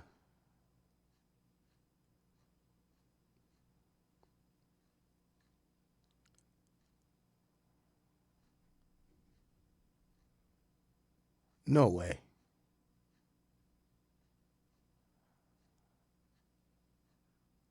No way.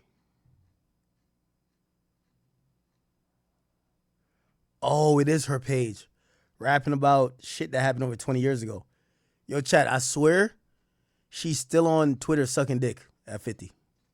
Like, literally, I scrolled down twice. I can't bring it up on this screen. She's sucking a whole nigga off, bro. She's still clapping cheeks at 50 years old, bro. Damn, I guess this is some legendary shit. But I seen, like, I don't know if this is OnlyFans. It's called Loyal Fans. She's been selling more videos now. She should thank Drake then. Yo, ain't no retirement plans for these bitches? Like, she's literally, like, inhaling a cock and getting donkey fucked by a nigga like that's in his, like, 30s. No fucking way. At 50? She still got to fuck? Bro, that's crazy. February 28th. Let me show you why it could never be duplicated. Okay. All right.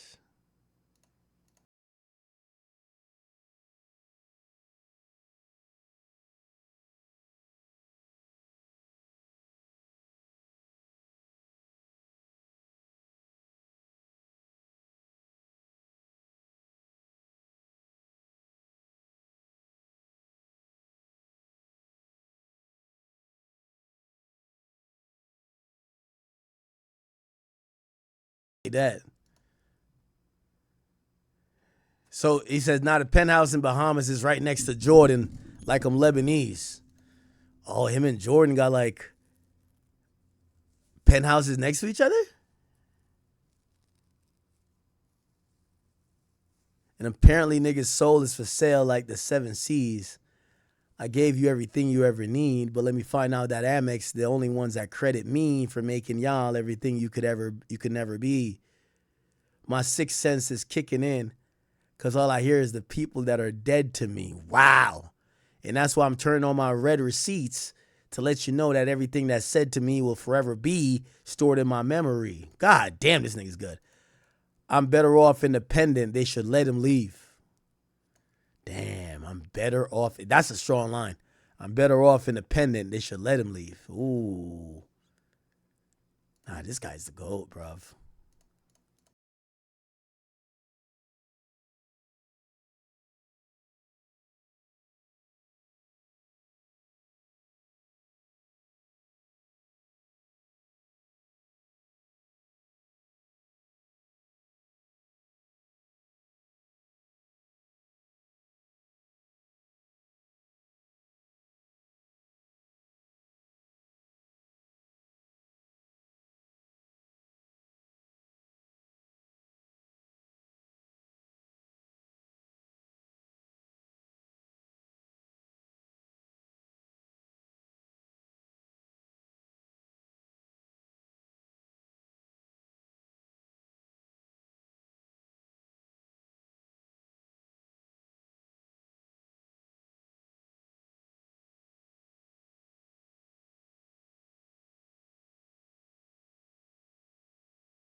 That is on fire. One of the greatest, man. All right, let's react to some disses before we get to another song. Have y'all seen this? There is a like a supercut. Did my boy make his supercut yet or no? What's the dirt do his thing yet? Oh, he got. Oh, all right. Yeah. What's the dirt, bro? You gotta fast track one of these like videos for this week or next, gang. I know you work. You take your time, but we need that shit immediately.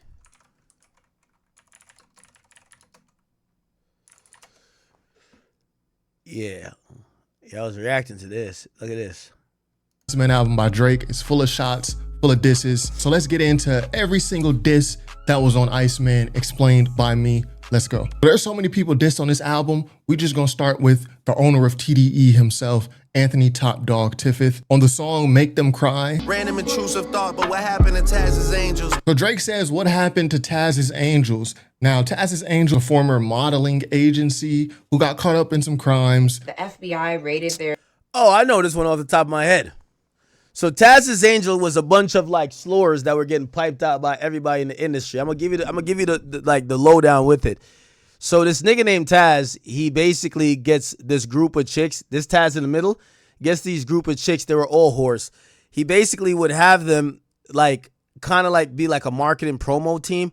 However, when rappers came down, the girls were attractive. He would basically like pimp the girls out, like, yo, all right, bet if you give him like this amount of money, you get to, fuck her for the weekend, you get some head, you know what I mean? Like you get a little threesome, you do what you want. So these girls were getting piped out vigorously by the rap industry. Like every rapper's DNA was up in their box. Like they were Ruby Rose before Ruby Rose. They put somebody to shame. They're like Selena Powell before Selena Powell type shit. You know what I mean? Like they were getting rigorously like piped out, vigorously penetrated. You know what I mean? Donkey fucked. Like trust the whole industry. You know how to, like they were the cleaner version of Superhead. Like Cat Stacks, you don't fuck with them bitches. That's for broke niggas. You fuck with like these girls because you could bring them to the club, get your dick sucked in the bathroom, and then you could run. You could have a threesome with like all of them at night. Dead ass. Like they were amazing. You feel me? Shit, it was before my time. I don't play for pussy though, but I ain't gonna lie. I would want to smash at least 2 of them. They were good looking girls. Taz was like their pimp. He was fucking all of them type shit. This is before sex trafficking and all that type of stuff came down. They were about to, I think, hit this nigga with a sex trafficking thing. Then he fell back because they were thinking there was money laundering and all type of illegal stuff going on. Because, listen, if you're having all these bitches fucking all these rich dudes and money is coming in, they're wondering after a while, the Fed's like, how is this happening? Taz eventually, I don't know what happened, but he kind of faded away. Anyway, one of these chicks ends up being the girl who's crying over Young Thug on the phone. Yeah, I want Thug. I don't want nobody else. Her name was Lena Syed. Lena Syed Thug.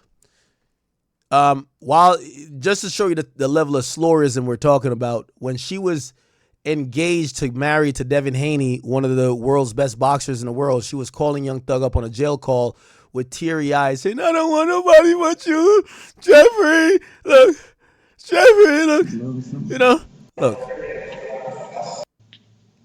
Why is it muted? I don't like anyone.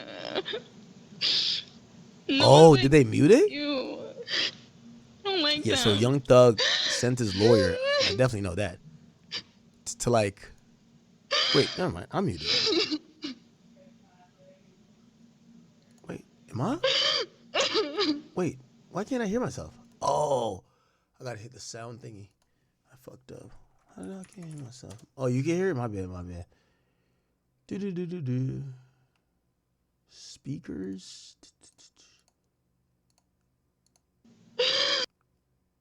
What? Why didn't I hear it?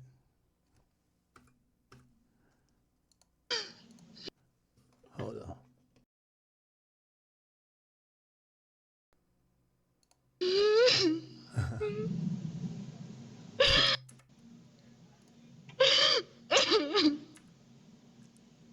Yeah, you know, these girls are professional actors, you know, like, you know. So she showed us true colors years later. She's married to Devin Haney, or about to be married. She's crying over she's crying over Young Thug's penis. Like, yo, come on, like, this is disgusting. I'm glad he divorced her, but like that type of slurrism behavior was always in their nature. And they were known to just fuck the entire rap game. So her aside, there was another one that, you know, after she kind of allegedly got ran through, you know, there's always somebody to save him. So the guy who y'all know as TD owner, Top Dog, he saved one of them, right? So basically, after, you know, the escort group allegedly kind of breaks up, Anthony Tiffith, he wifes up one of them. I think her name was Ashley something. Let's just type in his name. And what's the group called again? Taz Angels. He wifes up one of them, and she makes some nasty accusations about him. The one he wifed up was Ashley Martell. So let's just kind of keep Googling. I'm going to show you the history. So the TDE dude wifes up the escort, and when he wifes her up, Top Dog, she later comes out and claims that he beat the brakes off her. Right now, keep in mind, Kendrick is the allegations guy. You know what I mean? You got a weird case. Why he around? Well, this was Drake in a very subtle way, showing that Kendrick is all but not a hypocrite. He's just a hypocrite, basically, right? So anyway, this is her back in the day. This is 2019. She said he's a liar, cheater, and abuser. And then she also dropped some pictures. You know, this is like, you know, a little eye jammy. You know. Unfortunately, Top Dog gave her the squabble up. Squabble up.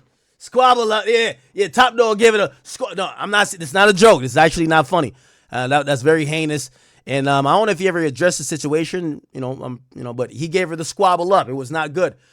Kendrick, never heard of this, because if he did, he'd be rapping about Top Dog as well. But he never heard about this one. So, you know, Drake is kind of bringing it to light to let him know that, like, yo, did you hear about your guy? Giving Ashley Martell, like the former Taz Angel girl, the squabble up treatment. There's much more pictures. There's much more pictures. Let me see if I could. Trigger warning. I just want to remind y'all. Trigger warning. Yo, you know, they say Top Dog, you know, he packed a punch, literally, on some Call of Duty shit. He was pack a punch, and you know, he gave her. He gave her some bruising. You know, she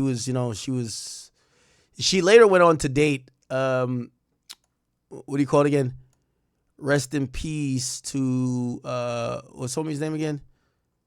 Irv Gotti. She went on to date Irv Gotti, but either in between that or after, I can't remember when it was. Top Dog caught her, bruised her up. You know what I mean? You know, I don't know what she did. Like, not that it matters, but, you know, Top Dog supposedly, you know, put hands. Not too sure if he put feet, but definitely put them paws on her. She was acting up according to, you know, the TDE lore. And, yeah. So, you know, apparently she had caught him cheating. You know, he blacked her eye real quick. Holy. I think they've tried to scrub it from the internet.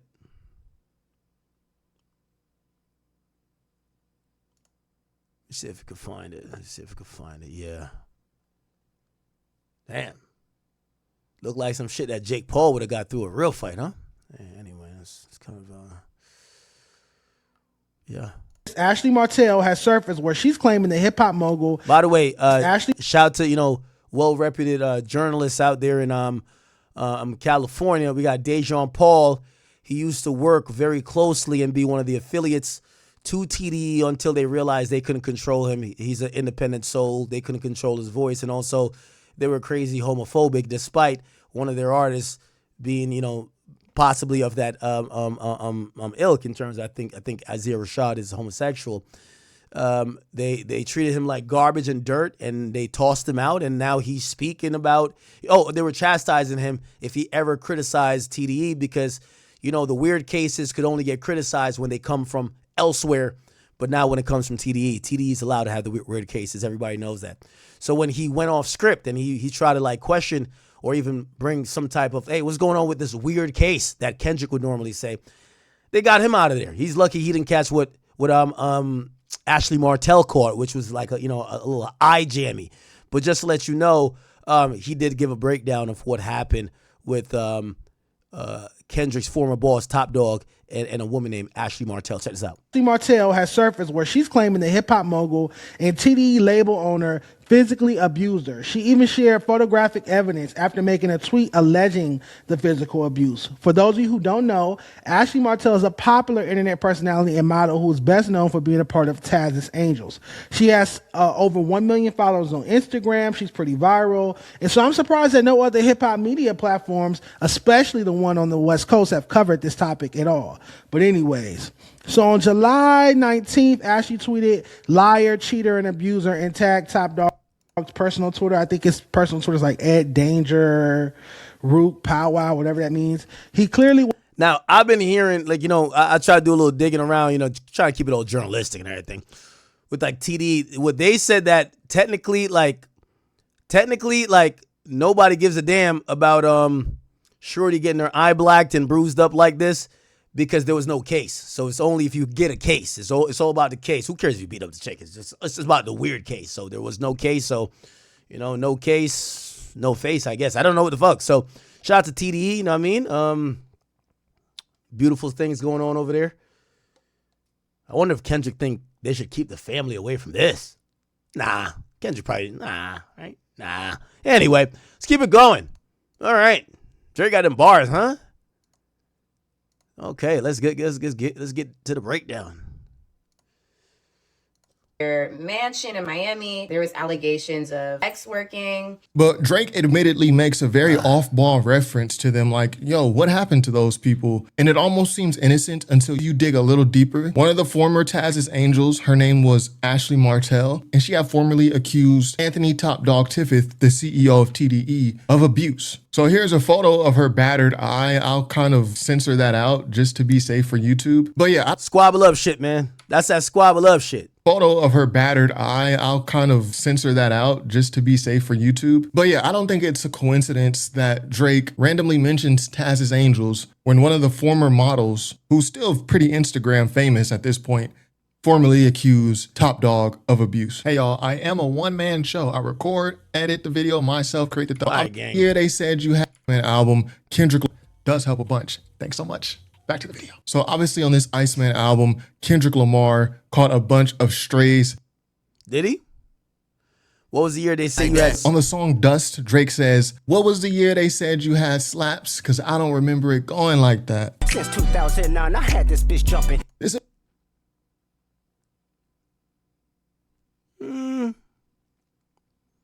actually defend Kendrick on this a little bit. Was Kendrick talking about hit song? Like, Kendrick has never been like the hit song guy, bro. Kendrick was just like, I think he had some motion, but like, this is why I think the culture fails. We should have never compared Drake to Kendrick Lamar. Like, Kendrick Lamar can't even tie his shoelace. Like, when I think Kendrick says, since 2009, I've been had this shit jumping, I think he's talking about, he was doing his little squabble up. Like, he was doing that type of shit. People were liking it. Like, people were liking it. In 2009, he was underground, but like, he had a little movement. He didn't have a hit song. Like, Kendrick probably got like, no, he got a good amount of hit song. But he's not a hit maker like that. So, like, Drake kind of dissing him for not making hits. Like, the guy don't make hits in my book. He makes some good songs sometimes, but not hits. This appears to be Drake referencing Kendrick's bar on Not Like Us. Drake is directly questioning that. Like, 2009, I don't remember you being popping in that year, Kendrick. Drake will go on to say, I don't remember one word of your raps. I don't know nothing about you on them tracks. Now, as you can imagine, Kendrick Lamar caught most of the disses on this ICEMAN album. On Whisper My Name, Drake's My white label had to go white label shit when they stepped out his body. And My white label had to go white label when he stepped out his body and finally got hot. So even in these disses towards Kendrick Lamar, Drake is saying, you did well, like you got hot, like I'll give you your props. But here Drake takes aim at his label, UMG, his white label, white-owned label, saying they went white label. Now, if we dig just a little bit deeper into the meaning of white label, a white label is a product or service that's made by one company and then rebranded and sold by a different company under their own name. So it seems like Drake is looking at Kendrick like, hey, UMG hand selected you to replace me. And that's the only reason you got hot. White label. On the song Whisper My Name, Drake says, This ain't fixed. This ain't fixable smoke when you see us. This ain't fixable smoke when you see us. I'll sit in with Farrakhan. It's like the bag that you bring on the plane. It's gonna carry on. So Minister Farrakhan has infamously squashed a lot of hip hop beefs. He would make certain rappers, certain entertainers, black entertainers, come and meet with him to squash whatever public issues they had together. Drake is saying, not even sitting with Farrakhan is going to help that. Like, this is something that we're going to carry on forever between us. So maybe one of the more direct shots towards Kendrick on ICEMAN was on the song Janice STFU. White kids listen to you because they feel some guilt, and that's how your soul gets fulfilled. So here Drake is jamming at Kendrick's fan base. What we saw at the pop-out show was a lot of non-black kids, a lot of white. I went to the nigga show. Is a lot of white people. Now, I seen this is why you can't listen to some of these guys do reviews, because they were like trying to act like they were confused by this. Let me be honest with you. Listen, it's nothing wrong with white people listening to music. Drake has a lot of white people that listen to his music too. The point that niggas is making is that that white guy, it's like Rosenberg. He wants to act like he identified with black stuff so much, like he's almost black. No, you're not, my dude. Like, half the time you're just pandering. And a lot of Kendrick fans, they'll be white dudes, but they in mentality, they're the most pro-black. And that is not off of some necessity. Most of that is just white guilt. We see a bunch of liberal white dudes who they're obsessed with black culture. And it's more than just enjoying it. They're just almost apologizing the whole time. And I didn't think that was a hard concept to grasp. Right? I think white dudes who listen to Drake, bro, they just like music. I think all right, let me say it in a more succinct way, because I know they're going to clip it. Clip this. When you meet a white boy that listens to Kendrick, he's mad pro-black. Like, it's not just that he's like, I like the music. He is almost he identifies more with the message than just the music. If you find a white kid that listens to Drake, he just likes the bops. He goes out, he goes to the club, he wants to listen to some dope shit. He's with his bitch broke his heart, he wants to listen to his cool shit. It's not about I'm white and you're black. The majority, anytime I've debated, or every time you've seen a Kendrick fan that's white debate, they're always, go look back at this. We've seen it with the Stop. Look, the Stop. I think they're the Joe Budden breakdown channel guys. So, all right, They did some shit where there was a Drake fan debate or some shit like that. Let's see, Drake. All right. So when you go here, I think this is it right here. How many? Look, chat, look. This exactly epitomizes what Drake is saying. We don't even got to talk after this. This is how all Kendrick fans look. Like losers. 1, 2, 3, 4, 5. Right? Now, watch when they get to the white dude. The white dude is always going to be talking the dumbest shit because he feels he got to overcompensate. And that's what white guilt is. Let's find white dude. You're going to see, he's going to like basically talk a bunch of nonsense damn near. Look. And this is every white Kendrick fan. Everyone. Not one is just like, oh no, I just like the songs for when I'm out. No, because a lot of Kendrick's music is about issues and has that shit about like this black culture. So if you're a white dude that's obsessive with it, yeah, look, all right, here we go. Yeah, this guy's like, look, chat, please. You guys got to listen to this. Look. Would go over to and pick up those Ricky. Obviously. Look. Every white Kendrick fan is like this guy. This is why they say white guilt. Like a white Drake fan, he just wants to like, look at Johnny Manziel. He just wants to have the bops. He wants the bitches. He want to have fun. A white Kendrick fan, this is them. I'm white. I do hip hop. I do comedy and everything. So I think the culture vulture is the white guy wants to tell the black guy about culture vulture. You see what I'm saying? The white guys that listen to Kendrick is white guilt because everything they usually talk about hip hop or Kendrick is always super duper race related. And then they start to take the side of you're not black enough if you don't agree with them and they're white and they're agreeing with Kendrick. You're like, what the fuck are you talking about? Based on perception, but ultimately it shows itself in the end. So what I would say and this is like my ode to black people. I don't see, cop and please. That's white guilt. This is my ode to black people. White guilt. Exactly what he's talking about. Exactly what Drake is talking about. I don't know why black people have accepted me or been cool to me. Yeah, I don't know why black people have accepted me or cool. White guilt. My life or defended me at times when white people didn't, or I don't know why black people defend me while white people didn't. White guilt. When white people didn't.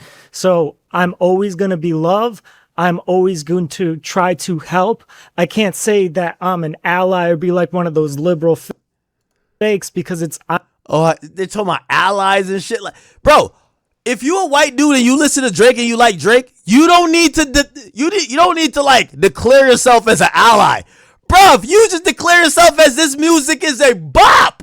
That's the problem. When white people like Kendrick shit, it's like they're making a political argument. No, I love people. I love black people. They're owed. This is the ode to them. And shut up. If you white, you like Drake. You know what I mean? Just finish the lines. Tell me what's really going on. Like that's all you gotta do. We like good music. They're over here like they're trying to like start a march. Fuck, they got going on.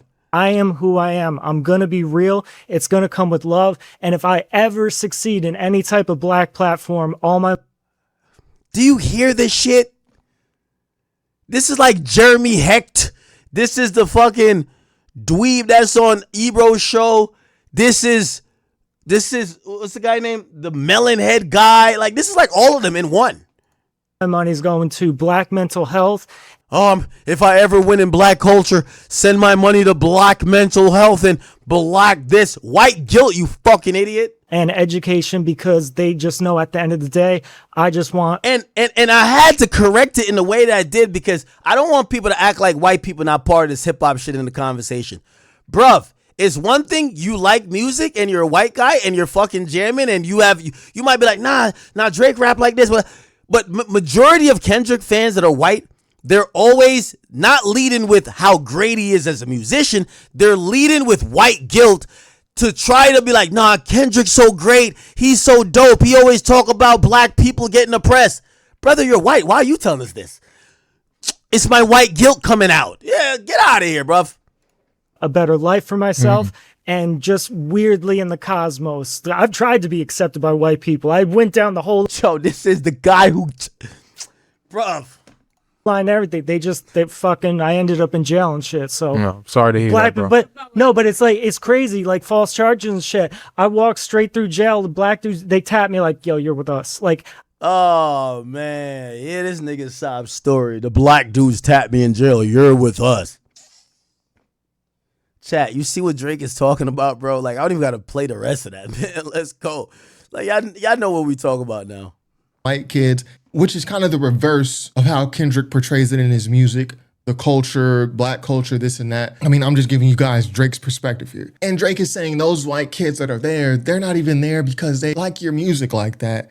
They're there to help fulfill this white guilt because they get to listen to you rap about the black plight and things of that. Handing out turkeys on camera inside your hood. And here Drake tries to point out some type of hypocrisy, saying you hand out turkeys on camera in your hood. So you're handing out turkeys in Compton for these holiday giveaways, but you're doing it on camera, so it's fake, right? You're not doing it out the kindness of your heart. You're doing it for public relations, for PR. Then you go back to the hills, which is like the rich part of LA. How many houses you build? Drake is attempting to point out some type of hypocrisy within Kendrick. Drake seems to believe that Kendrick portrays himself as some sort of savior who's gonna, help people and save the hood. So Drake is saying like, okay, where are the results of that? On Shebang, Drake says, don't even recognize none of these names at the top of the charts. I look. And as of the week that ICEMAN came out, there are very few hip hop records in the charts. In that same verse, Drake goes on to say, last one you dropped was shit. I did press play on that hoe. Mid, skip. It was mid. I skipped a lot of records. He's talking about GNX. So now, I could be honest. GNX was, it was better than the weed play he put out before. That was terrible. What was that shit? Mr. Morale? Terrible. GNX was cool, though. I'm not going to shit on the album and say it was whack. It was, like, it's not no classic. It ain't no fucking ICEMAN, but, like, it wasn't whack. I'm going to be honest. He's doing a critical breakdown of GNX. It's mid, there's a lot of skips. The album wasn't that good, he's saying. Thus is why I don't recognize any names currently on the Billboard charts. And now they got a new goat and we gotta test the position. So this is from the song Make Them Pay. Drake says, we got a new GOAT. We gotta test the position. He's talking about Kendrick. Apparently you're the new GOAT. You replaced me, allegedly, because of the Not Like Us. This is what people say. So you replaced me. All right, so let's test it. Who is this guy for real? I guess a magician. 100 million streams vanished. No one got questions for niggas. So he's looking at Kendrick like, okay, so you're supposed to be the new GOAT. You're supposed to be the guy now that you took me down. But we don't see you, right? Like a magician. He vanishes. He doesn't drop music. He disappears. Facts. Like a musician pulling a rabbit out the hat. Oh, and plus those streams. There's this whole allegation that Kendrick and other TDE artists were botting streams and they lost millions upon millions of streams when Spotify did a bot purge. He says no one got questions for these guys. And to Drake's credit, it's hard to tell if that allegation is even true because no one asks directly about that specific allegation. Punch, the president of TDE, he did go on a Joe Budden podcast and Joe Budden asked him, but not about the 100 million streams directly. Joe Budden asked Punch, do you bot streams? Which of course everyone would say no because botting streams is against pretty much every streaming service's terms of service. So no one is going to come out and admit, oh yeah, we bot streams, right? You get your music taken off services. But the specific point of 100 million streams allegedly vanishing, to Drake's credit, no one asks about this. We gotta dip out of 6, run out of 6, just like it did. So this bar from National Treasure is referencing Kendrick going to Toronto and performing Not Like Us. I saw Canadian fans wearing shirts that said Canadian. Now, by the way, you're gonna hear that TPS. Let me see.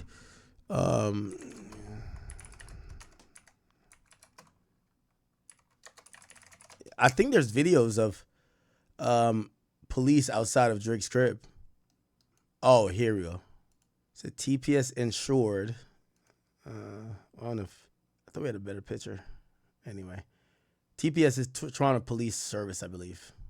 Canadians do not F with Drake. Everyone came out to see if Kendrick would actually put his foot on the pedal regarding Not Like Us in Drake's hometown. And this is something that Drake is going to reference a couple times on ICEMAN. Yeah, he came to Toronto the 6th and he performed these records, but he bolted out of there quickly. There are videos of Kendrick having like a 20, 30 plus police escort. Once he was finished with the show, he got out of Toronto immediately with a police escort straight to the airport. Now, obviously, I think that's the smart thing to do. I think the smart thing to do would have not to go into Toronto to begin with. But yeah, if you're going to go there, don't hang around. Why was TPS at my crib until you boy slid? It is what it is. And then Drake goes on to say, why was TPS, which is like Toronto's police department, why were they at my crib, at my house, posted, watching me until y'all finished your show? So Drake is accusing Kendrick of having the police sit there and watch his house until he got out of Toronto. Is it true? I don't know. But this is what Drake is saying. All these want a head tap, I did more damage off a body blow. On the same song, National Treasures, Drake says, all these dudes want a head tap, but I did more off a body blow.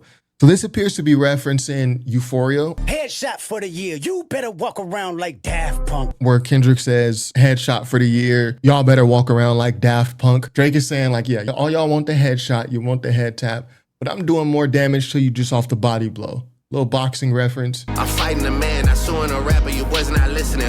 So this bar is from Bees on the Table. It's alluding to Drake's lawsuit with UMG, where a lot of people kind of see the lawsuit as suing Kendrick for Not Like Us. But in order to not sue Kendrick directly, he's just going to sue UMG over defamation. Drake is clearing that up. For everyone who thinks like that, I'm fighting the man. The man, like, is a term for the industry, the oligarchs. Like, yo, I'm fighting the man. It's not about Kendrick. I'm back in your city tonight, walking around my head high. Okay. Here, Drake is saying, hey, I'm in LA. I'm all throughout California, Southern California, with my head high. Meanwhile, when Kendrick was in Toronto, he got up out of there quickly. Again, this is something that Drake references a couple times on ICEMAN. The fact that, yeah, Kendrick came to Toronto, but left quickly with a huge police escort. And he's kind of jabbing him over that. I'm gonna show you what to do, little. Hey, I'm gonna show you what to do, little boy. This is from Too Hard for the Radio. So this is Drake's attempt at the West. No, that song's fire.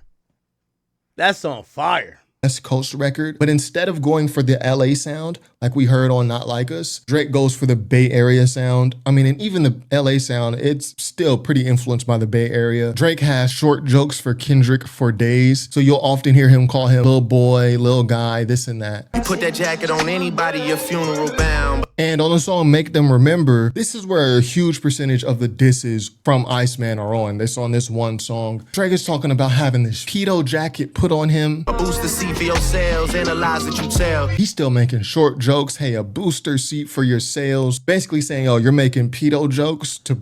Wait, this was, what song was that again? Days. So you'll often hear him call him little boy, little guy, this and that. You put that jacket on anybody, your funeral bound. And on the song Make Them Remember, this is where a huge percentage of the disses from ICEMAN are on. This on this one song. Drake is talking about having this pedo jacket put on him. A booster seat for your sales, analyze what you tell. He's still making short jokes. Hey, a booster seat for your sales. Basically saying, oh, you're making pedo jokes to boost your sales. That's kind of like a low life thing to do. And it's also a short joke, you know, booster seats, car seats. Basically saying Kendrick Lamar is so small, he should be sitting in the booster seat. And all summer pedal bars going #1, and yet y'all trying to tell me who's grooming who. You can see here Drake is referencing Not Like Us again, saying y'all was riding all summer to pedo bars to a song calling a guy a pedo.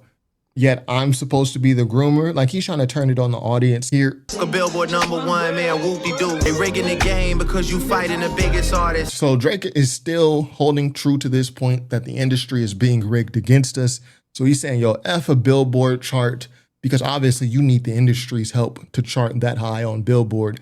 I think in his heart, Drake kind of knows it's going to be tough because he sees himself as fighting the industry and they're fighting back against him. So he's saying, you know what, F the Billboard charts, they're rigging the game. Then he references one of Kendrick's records, Rigor Mortis. They trying to have me stuck in this position like Rigor Mortis. Now this is specifically a very interesting diss because I've never heard a rapper dissed in this way. They only know your name in the bigger markets, never in the little markets. But not the little markets, not the B markets or the C. B markets, C markets, all of those is D markets. C markets, all of those are D markets. D, those my markets, D for Drake, right? So it's interesting because Drake is saying like, yeah, you're known in the United States, in the UK, and Europe, those big markets. But what about Cambodia? What about Belarus, the Philippines? Drake is kind of bragging on having smaller markets. Usually you'll see that diss flip the other way. Like, yeah, you're only known in small markets, I'm known in big markets. But, you know, Drake flips it the other way. Plot twist, the owl never sees the cage. The owl only wakes up to see. Yeah, that diss works. It's just harder for fans to comprehend is because yeah, like Kendrick could come to New York and do well, but could Kendrick go to, I don't know. I mean, I guess he's done an international tour, but I'm guessing it's there's unknown places. Yeah, I guess it is a stretch of a diss because it's hard to understand. Because we now have to think, where do people know Drake that might not know Kendrick? And it would be those very small niche markets that people don't go to constantly, that they might only know a handful of people, and Drake will be one of them. Now, this bar is directly referencing the Not Like Us music video where Kendrick Lamar has the owl in a cage, owl being OVO's record label logo. And then we have some more direct rebuttals of Not Like Us. Talking about hiding the Bible, maybe I should read a page. On that song, Kendrick Lamar says, Beat your ass and hide the Bible if God watching. Drake literally directly rebuts the line. Talking about hiding the Bible, maybe I should read a page. Y'all talking about hiding the Bible? Well, you should read a page of it. And Drake goes on to accuse Kendrick of blasphemy. The blasphemy you talk, let me know that your amazing grace gon' be delayed. For having iced out crosses. Iced out crosses on their necks thinking Jesus saves. Crown of thorns that he wore for performances, portraying Jesus. He's saying like, yo, you're pretty. I liked how Drake did the approach with this one. So I know some of y'all still have been fascinated with this round 2 thing. I've said before, round 2 is not the battle as you think it is, or think, oh, they're gonna drop diss songs again. So if you ruled out the fact that Drake was gonna like, oh, here's a response track to this, I like how he kind of artfully responded to Kendrick in a lot of things he said on Not Like Us, but he responded in a way where it's not like, oh, we're battling again and this is my diss song, because people used it against him when he was doing a rebuttal, which he did on the Hard Part 6. That was a rebuttal. Now he's basically doing a rebuttal, but in a cool, clever, like artful way. And obviously, like, time has passed, so like the hate is kind of like, dissipated a bit. And in this rebuttal, I think it's perfectly done. Like, no one could be like, oh no, like, oh, he's trying to battle again. Nobody's saying that, and everybody's just like, oh nah, he's kind of giving us like his take. It's kind of like his interview almost, right? Blasphemous, you're talking about the Bible and all this. Well, you should read it, because if you did, you wouldn't be doing these certain things. I wanna wipe that little smug look right off of your face.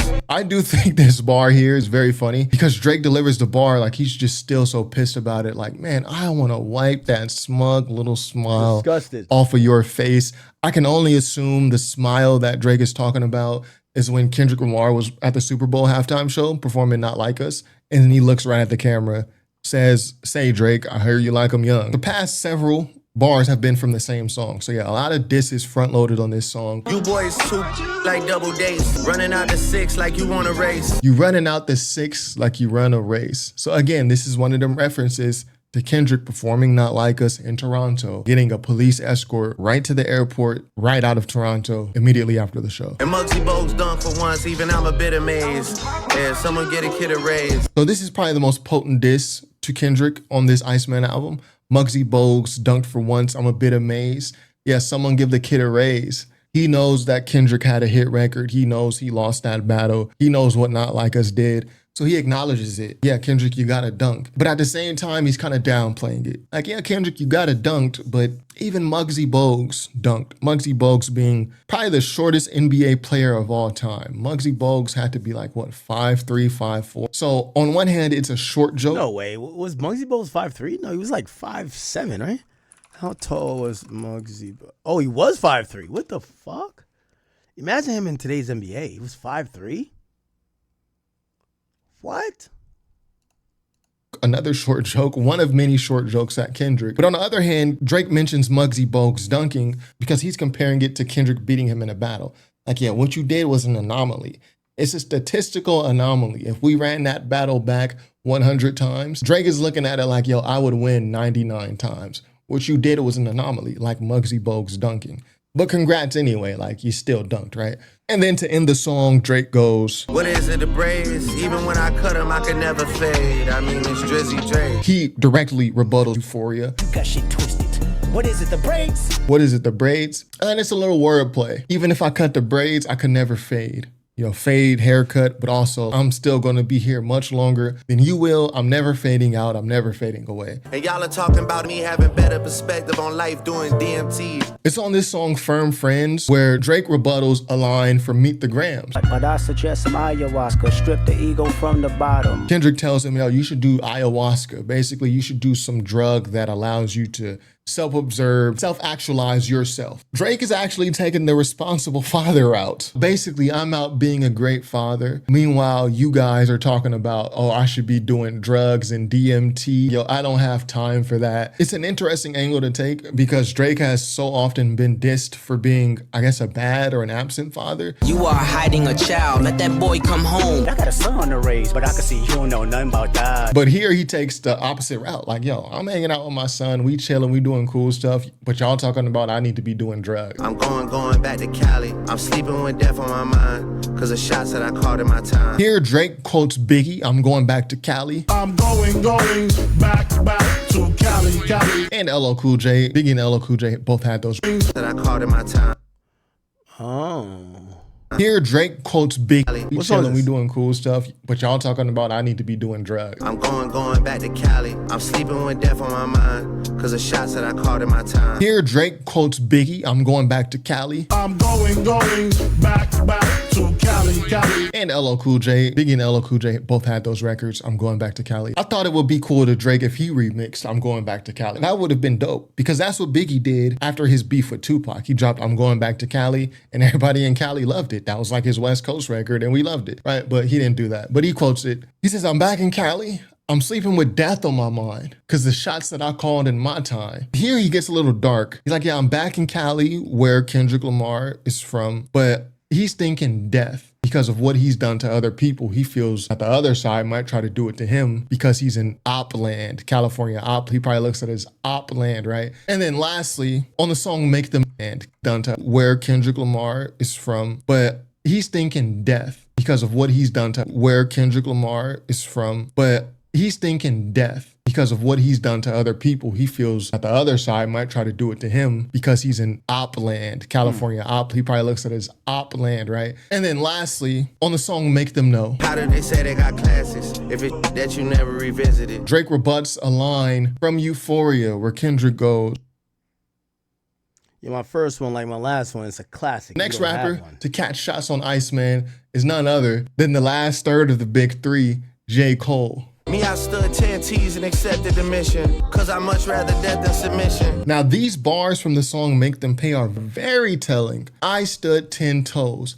I accepted the mission because I'd much rather death than submission. Yeah, we talked about obviously at this point, everyone knows about J. Cole's infamous apology to Kendrick Lamar on stage at his concert. How many people think Kendrick Lamar is one of the greatest to ever touch microphone? That was the lamest, goofiest shit, and it made me feel like 10 years ago. He backs out of the battle. He takes back his diss record. He deletes his diss record from the Might Delete Later album. Drake calls that submission. Drake says, hell, I would rather get my head taken off by Kendrick Lamar than submit in a battle to him. How can you press the ignition and let some memories of the past affect your decision? So Drake is calling it out. J. Cole, you stepped on the ignition. You pressed the ignition with the 7-minute drill record, dissing Kendrick Lamar, but then you backed out. Because you have memories of the past with Kendrick Lamar and all this good stuff, you let those memories affect your decision and pump the brakes on what you already had, what we already had planned. I love you cause of the history, but if we being real, I could never forgive you. I could never forgive you. So this is a little bit scathing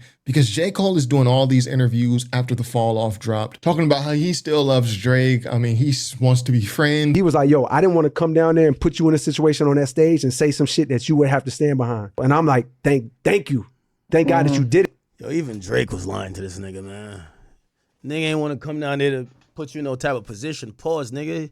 He just knew you was a bitch ass nigga. So he's just like, man, I'm good. Because it left the space for me to receive what I was supposed to do. J. Cole is still keeping a very friendly frame with Drake. He's not saying really anything to diss him in these interviews. Nigga, if you think J. Cole's scared of Kendrick, nigga, he's terrified of Drake. That's a fact. He's terrified of Drake. At least, in case they be friends again. He's leaving that door open. Drake flat out says, I would never forgive you. And you never called me back, but destiny's written. So this kind of corroborates what Maul was saying. Tell the world why you had that conversation with Kendrick and then you never spoke to Drake again. Till this day has never spoken. Yeah, I heard that too. Yeah, I heard he talked to Kendrick. So you have J. Cole who talked to Kendrick at some point, right? And at some point that conversation, he's like, "Oh, where's y'all about to Swiss cheese the car? All right, bet. I'm gonna tell him to pull me over at the gas station, and then I'm gonna be like, yo, my mama called me. I got a dip, and then y'all could shoot up their car and kill them, and then we could be friends afterwards. Okay, Kendrick." Spoke to Drake again. Based on what Maul from the Rory and Maul podcast said, and based on what Drake is saying, there was some phone call that Drake sent to J. Cole that never got responded to. And that seems to be a big issue of why Drake is... I don't know if Drake really reached out like that. Like, I don't think, J. Cole is a liar like that too. But, bro, if you talk to the op, if the op dissed both of us, and you talk to the op, you don't at least let me know what's popping. Like, nigga, you don't just, like, start sucking his dick and, like, backing out the beef. Like, bro. Pissed at him. Fuck a big three anyway. There was too many chefs in the kitchen. It was a mess to begin with. So we've come full 360. By the way, is this nigga gonna get to the Jay-Z ones? Yo, I've never seen hip hop media this quiet. Yo, Drake called Jay-Z all type of weirdo, creep, Epstein file, harborer. Like, he basically said all the weird shit that we've been hearing about Jay-Z. Not one person covered that. It was like, niggas ain't hear them bars. It was like, what? That's crazy, huh? They covering the A$AP Rocky diss. Talking about, be like, what's the name of that song? Be like, where is she now or whatever? Like, they talking about every diss but the Jay-Z diss. Nigga, so y'all ain't hear him basically diss up Jay-Z? Basically saying, yo, Jay-Z is a weird motherfucker? Y'all ain't hear that? Nobody want to talk about it. That's why I know Jay-Z be dispatching these niggas, bro. Whole catalyst of this Kendrick and Drake beef was Kendrick going on the Future song like that. The big three, nigga, it's just big me. We've come full circle. And now Drake has realized, yeah, Kendrick was right. F the big three. It was a mess anyways, man. Drake also jabs at J. Cole by saying, I could have fell back like the married rapper, but we engaged. I told y'all I'm settled in my evil ways. It's basically saying we engaged in the battle with Kendrick, whereas J. Cole, who was the married rapper here, fell back. We know this is about J. Cole because in the very next bar, Drake says, I told y'all I'm settled in my evil ways. I'm settled in my evil ways. Drake and J. Cole have a song together called Evil Ways. I'm the golden goose shaking things up at Lucian's house. So this is a more subtle shot at J. Cole. Drake says, I'm the golden goose. I'm shaking things up at Lucian's house. On J. Cole's recent mixtape, Birthday Blizzard, he had a line that seemed directed at Drake where he says, for crumbs, dumb niggas so they sold a Lucian. So the song is called Golden Goose, and the line itself is about Lucian Grange. Then we have Drake here reaffirming, yeah, I'm the Golden Goose, and mentioning Lucian Grange in that same bar. Now, A$AP Rocky has been catching nasty strays from Drake. Like, we sharing women that are already at the height of my success. So Drake just continually holds the fact that he and Rihanna had a thing over A$AP Rocky's head. Obviously, A$AP Rocky and Rihanna, they are an item currently, but Drake just kind of seems to keep holding that over his head because A$AP Rocky often will bring up the fact that he had a thing with Drake's baby mom. Smash before you birth, son. Flacco hit it first, son. It was like these two guys have history with each other's baby moms in the past, and they just keep taunting each other over it. Yo, baby mama ain't even post a single damn. So Burning Bridges is essentially just an entire Where's she A$AP at? Rocky diss. The whole song seems to be about, yo, A$AP Rocky, I don't like you, but I'm never burning bridges with your baby mom, Rihanna. But I still got love for your missus and a sister. We can't burn them bridges. Like, he's like leaving the door open for Rihanna. It's pretty damn cryptic, like, I still love your baby moms and all this. And Drake opens the verse by telling A$AP Rocky, hey, look in the mirror and see what talking gets you. So basically Drake is saying like, yo, you need to stop talking about me. You got cut up. Oh.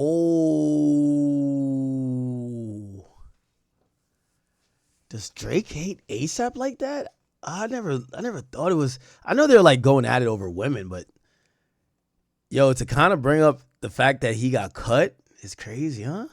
Stabbed last time he was talking about somebody, so maybe you should just chill. You saw my brother, you was trying to fix it. Now you drop your album and you back dissing. You know, A$AP Rocky. Oh, that was all A$AP? Rocky. He and Rihanna had a thing over ASAP Rocky's head. Obviously, ASAP Rocky and Rihanna But I'm about to they get are some an more item liquor. currently. But Drake just kind of seems to keep holding that over his head because ASAP Rocky often will bring up the fact that he had a thing with Drake's baby mom. Smash before you birth, son. Flacco hit it first, son.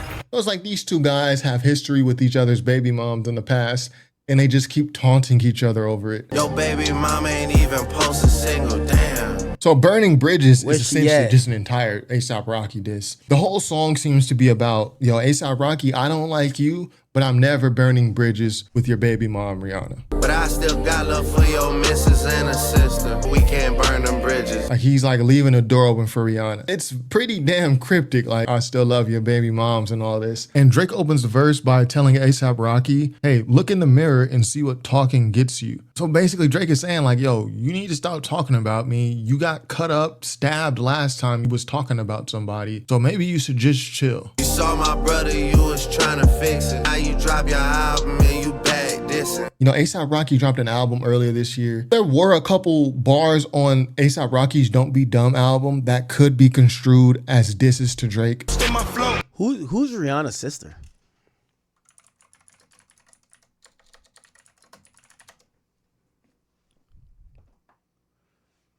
No, Rihanna's sister.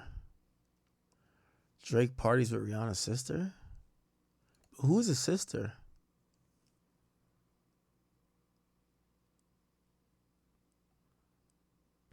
Who's Rihanna's sister? Oh, he's talking about Melissa. Oh, no way. Love for, and a lot of respect. It's somebody's birthday today. Oh, no way. Love for, and a lot of respect for. Oh, no. So, Rihanna. Want you to make me feel. Catering is from Giorgio Bardi, Robin's favorite. Where I don't have the fairy tale like, oh, Drake started a family with Rihanna, and like this is like so perfect. Or like, you know, Drake, yeah, it's like it looks so good on paper. I wanted that too. Well, I mean, and I didn't get it too. By the way, I wanted that too. All who have love for Rihanna. You've been missing since 2016. Squid tell me one fix this. Say hi, Em. Plus she get more paper than I do. That shit attractive. Things that make me miss you. With Jen and Melissa. Yeah, Melissa. Oh, he says it in this song. I wish he'd have used the song, but somebody leaked it. Missing since 2016. Squid tell me one fix this. Say hi, Em. Plus she get more paper than I do. That shit attractive. Things that make me miss you.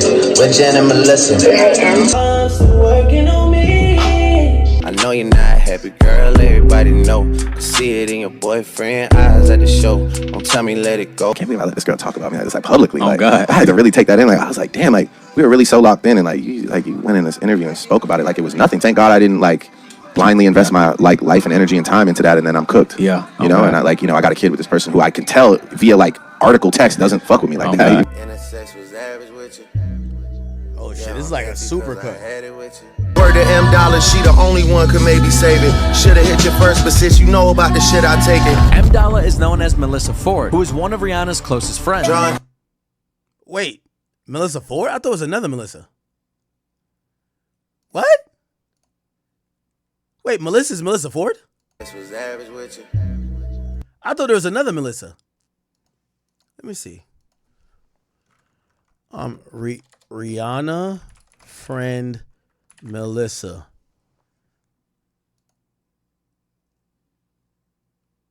Oh, this is another. Oh, I thought the one that was on the Joe Budden podcast. Okay, so this is the Melissa. Oh, okay. I was like, yo, what the fuck does Melissa Ford got to? Okay. This is a different Melissa, but her name's Melissa Ford too, but Ford with the E supposedly. Yeah, I'm anti cause I had it with you. Time into that, and then I'm cooked. Yeah, you know, and I like I got a kid with this person who I can tell via like article text doesn't fuck with me like that. And the sex was average with you. Yeah, I'm anti cause I had it with you.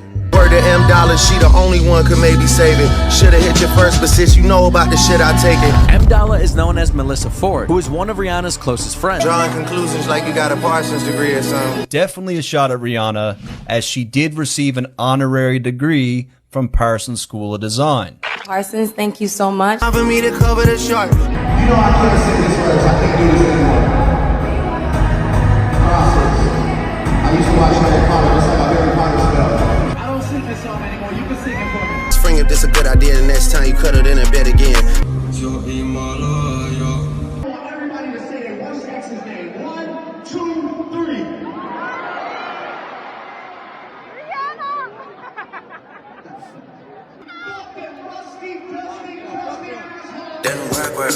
Work. Yo, baby mama ain't even post a single. Damn, where she at? Okay, there we go. Very interesting. Okay. So I stole your bitch. Drake is basically like, yeah, I caught that. And you want to put a little couple diss bars in here? Well, I got a song for you and your chick right here. Fucking power couples up. I'm effing up power couples. So that's from the song Too Hard from the Radio. This could apply to either A$AP Rocky or Pusha T. It's that last bar that has me thinking that it's more so about Pusha T. Yeah, some of this stuff is muted because I think copyright. And like, yo, your name was redacted, which Pusha T was briefly mentioned in that whole fiasco, right? Nigga, KYSASAP. That's some shit that you could do for me. I mean, this one is just pretty self-explanatory. KYSASAP. Yourself, ASAP. Do I even need to break this down? So this is from the song Firm Friends. I did not break up a happy home, baby. You pulled up on me. He says, I did not break up a happy home. Girl, you came to me. Tell him why you really hate me and what year did she date me. So again, to me, this just appears to be Drake mocking A$AP Rocky, saying the same thing virtually that they've been saying back and forth to each other. Hey, I slept with your baby mom before you did. Oh, well, I slept with your baby mom before you did. So LeBron James actually catches a good amount of strays on ICEMAN simply for appearing at Kendrick Lamar's pop-out show where Kendrick Lamar performed Not Like Us, 5-6 times. Drake did not take kindly to that. Was a beater. Don't be suddenly eager to hit me up and have no discussions either. Don't make us hit another buzzer beater, and don't be suddenly eager to hit me up and have no discussions either. So this could apply to either LeBron James or DeMar DeRozan, who both caught strays for the same reason, appearing at Kendrick Lamar's pop-out show. I saw bro in the pop-out with Denver and Brian Gangsta's headlines. So this bar from What Did I Miss? It just presses on Drake's actual issue of these guys showing up at the pop-out show, whether it's LeBron James or DeMar DeRozan. He didn't take kindly to that. He feels they shouldn't have shown up at all. Obviously, Drake feels like he and LeBron and he and DeMar DeRozan's relationships were stronger friendships to where they wouldn't even consider doing something like that. I shouldn't even be shocked to see you in that arena. You always made your career off of switching teams up. I think this is a great diss also. I shouldn't be shocked to see you in that pop-out arena because you made your career off switching teams up. So we know that LeBron James, he infamously left the Cleveland Cavaliers to join the Miami Heat to win the championship. Then he left the Heat to go back to the Cavaliers. Then he left the Cavs again to go to the Lakers. So Drake is like, hey, I'm not surprised you switched up on me. You've been switching up your entire NBA career. Please stop asking about what's going on with 23andMe. I'm a real nigga and he's not. I do like this 23andMe bar. It's in my DNA. That's fire. 23andMe, they're like a DNA company. Drake ties the bar together by saying like, yo, LeBron, he's not real. I'm real. It's in my DNA. What happened between 23andMe? LeBron James wears the number 23. And DeMar DeRozan actually gets a huge brunt of disses on the song National Treasures. Send him a sack 'cause I wanted you shipped to the king. So DeMar DeRozan currently plays in Sacramento for the Kings. So that's the sack and the king reference there. Double entendre. We must have been dealing in spur of the moment. Cause why did we think you could get us a ring? We must have been dealing in spur of the moment. Because why did we think you could get us a ring? So this is some NBA talk. DeMar DeRozan used to play for the Toronto Raptors. They were good, but not great. They never won a championship with DeMar DeRozan on the team. It was only after the Toronto Raptors shipped DeMar DeRozan away and picked up Kawhi Leonard that they won a championship. The Toronto Raptors are a college sports team, I promise you. I love this team, and we're going to the NBA Finals. Let's go! G-Pop sent us a real one from Dago, and next thing we knew we was doing parades. G-Pop sent us a real one from Dago. G-Pop is the coach of the Spurs, who Drake mentions earlier in the verse. The real one from Dago is Kawhi Leonard, who I mentioned earlier. And the next thing we know, we was doing parades. So yeah, Drake is talking about DeRozan, you wasn't that good. Once we traded you for Kawhi Leonard, we immediately won a championship. You're a bum. That's basically what he's saying here. Go to the hotel right after your game. Don't stick around in the 6. Now these are a little bit cryptic bars. He's saying, go to the hotel right after your game. Don't stick around the six. So there was that time where DeMar DeRozan returned to Toronto and Drake was there. Yes, if you ever put a DeRozan banner up, I'll go up there and pull it down myself. That's the answer to your question. It seems that Drake is hinting at, yo, you should not come outside in Toronto. I've got something planned for you. Right after your game, go straight to the hotel. And after you leave your hotel, go straight to the airport like Kendrick did. Do not stick around. Even Jay-Z caught some strays on this ICEMAN album. My niggas run the phone soon as you check into prison. So this is from the song Make Them Pay. Your niggas run and talk the whole for a second opinion. Drake is saying like, yo, my guys are thoroughbreds. When my guys go to prison, they run the phones, they run the TVs. Basically, they're those guys in prison. They're leaders in prison. Meanwhile, your guys are asking Jay-Z for second opinions. So he's looking at Jay-Z like your opinion isn't worth anything. Like, why would you ask Jay-Z for his opinion on stuff? My guys are leaders. My guys do this. Your guys is getting advice from Jay-Z. He's looking at Jay-Z like he's a peon. I take 500K, not a dinner. I never could learn from none of y'all. And that's echoed by this bar from Whisper My Name where Drake says, yo, I'll take 500K over to dinner with Jay-Z. Because, you know, there's a whole meme that people used to say, yo, would you take $500,000 or would you take dinner with Jay-Z? And then some people for real seriously would answer, well, I'll take dinner with Jay-Z over $500,000. If I have dinner with Jay-Z, I can ask him about business. I can pick his brain about business. People used to say this. So Drake is playing off of that meme like, yo, I'm taking $500,000 over dinner with Jay-Z because Jay-Z can't teach me nothing. And there's also the island hopping bar from Too Hard for the Radio. Damn, y'all was really island hopping back then. Huh, now your names got redacted. That we mentioned earlier. That I think could be about Pusha T or Jay-Z. Jay-Z. Their names were kind of surrounding the Epstein files. So yeah, Pusha T, the Clips, they infamously had to buy their way out of their record deal. Difference between niggas getting you out of your deal and letting you out of your deal. No, he had to pay. He had to pay. Meanwhile, Drake is getting out of his record deal by, I guess, dropping albums, suing the label. Drake's saying like, yo, there's a difference. I'm getting out of my deal. They are letting you out of your deal. There's a difference. Against your will, how many new names do you got on your will? Against your will, how many new names you got on your will? So I think this could apply to Kendrick also, as it does either Pusha T or Kendrick. Drake is talking about extortion to a degree. You know, Kendrick left the TDE deal and went to PG Lane, but then the Clips also spoke about getting out of their deal. So that's why I think it could apply to either Kendrick or the Clips. So what Drake is hinting at is, like, what did you have to do to get out of that deal? For real, for real. Did you have to add one of them guys, one of them executives to your will? Do they get points on your next couple albums? Like what was the deal y'all struck up? Because I'm sure it was terrible. I got all the chains that they ever repped in Virginia. So this one is a shot at Pharrell. In the Family Matters video, Drake has a bunch of Pharrell chains that he bought in an auction. Drake has been trying to mock Pharrell with these chains. I mean, Pharrell put the chains up for auction. He didn't want them anymore. Drake thinks it's a thing to mock Pharrell. Like, yeah, I bought your chains. I got your prized possessions. I got niggas prized possessions. I get possessive on niggas. This is from the song Firm Friends. I know niggas going crazy as I cop all the items you niggas put up for sale. And here Drake is continuing to talk about those items that he bought at an auction. Hold on, chat. I gotta go grab my I ordered Chipotle. Yo, we've been on for 6 hours. My shit only show. Oh, the stream cut a couple times. It's all good. It's all good. I'm just grab food. I'm coming back.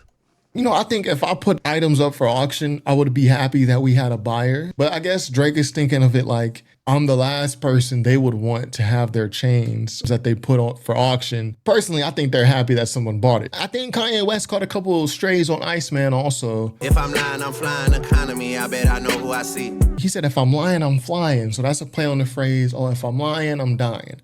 But then some people say, oh, if I'm lying, I'm flying. Drake takes it another step and says, yo, if I'm lying, I'm flying economy. Basically saying, yo, I never fly economy. I'm a business class dude. I'm a private jet, first class dude. He's taking jabs at Kanye West, who was allegedly seen flying economy with his girlfriend, Bianca. And on the song Ran to Atlanta, all you boys losing it and you need to take meds, hey. Drake says, yo, you boys need to take your meds. Who is the rapper that's famously on medications? I'm sure a lot of people are on medications. There's a lot of mental health issues going around. But Kanye West is kind of the one who's taking that mantle. Like, yo, I'm bipolar, this and that. Drake is like, bro, he needs to take his meds. Tell him to stop talking about me. The Weeknd has actually been in Drake's crosshairs for a while.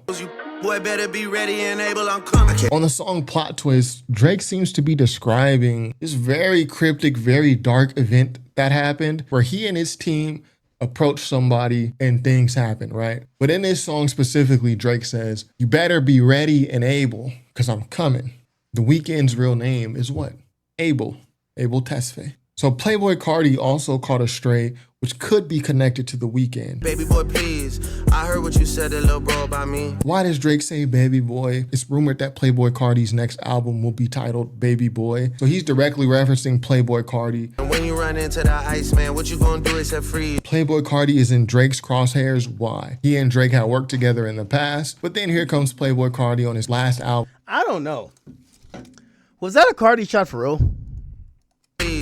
I heard what you said to little bro about me. Why does Drake say baby boy? It's rumored that Playboi Carti's next album will be titled Baby Boy. So he's directly referencing Playboi Carti. And when you run into the Iceman, what you gonna do except freeze? Playboi Carti is in Drake's crosshairs. Why? He and Drake had worked together in the past, but then here comes Playboi Carti on his last album, Music. He's got 3 Kendrick Lamar features on it. So anyone that was remotely linked to Kendrick is catching strays, except Future, right? This is the one person, I guess, that Drake doesn't want to fall out with. You're not by the squeeze. You're not in the streets. So I know a lot of people love Playboi Carti. They love his music.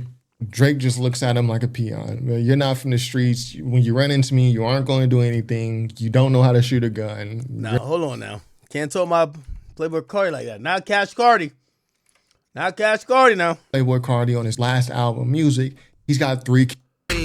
I heard what you said to little.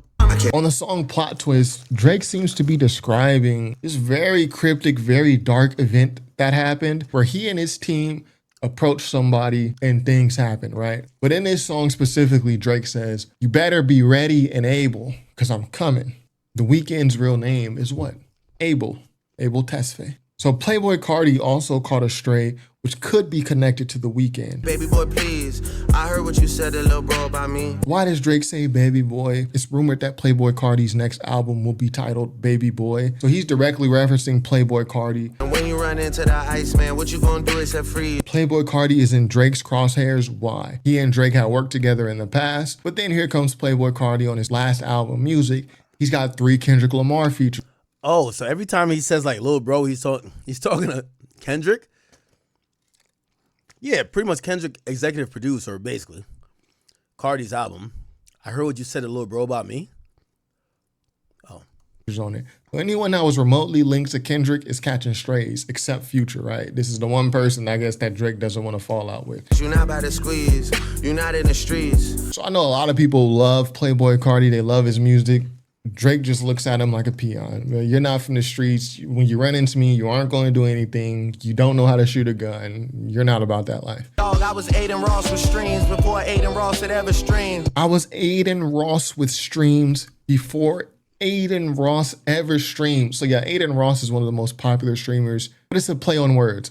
I was aiding Rick Ross with streams. Drake is basically referencing all the songs, all the hit records that he has with Rick Ross. I was helping you out with your records before Aiden Ross had ever streamed. This is just a nice little play on words. Rick Ross also gets dissed on What Did I Miss? Get punched in the face with some TLC on a dead guy. So there was that situation where Rick Ross got punched out. I mean, this is right after his diss record towards Drake. Some TLC, cause my gonna need a chili ice pack for your left eye. Drake makes a TLC reference. You're gonna need a chili ice pack for your left eye. You know, chili from TLC, Lisa Left Eye Lopez. DJ Khaled, of all people, catches a stray just for remaining silent. And Khaled, you know what I mean. The beef was fully live. You went halal and got on your dean. Just for not coming to Drake's help during the battle. Now, obviously, Khaled is very close with Rick Ross, but Khaled catches a very personal stray. And your people are still waiting for a free Palestine. So to understand this, you have to keep in mind that Drake is Jewish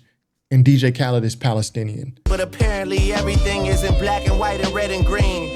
And just understand the situation going on in that region. Drake says the beef was live. I was battling with Kendrick, but Khaled, you chose to go halal.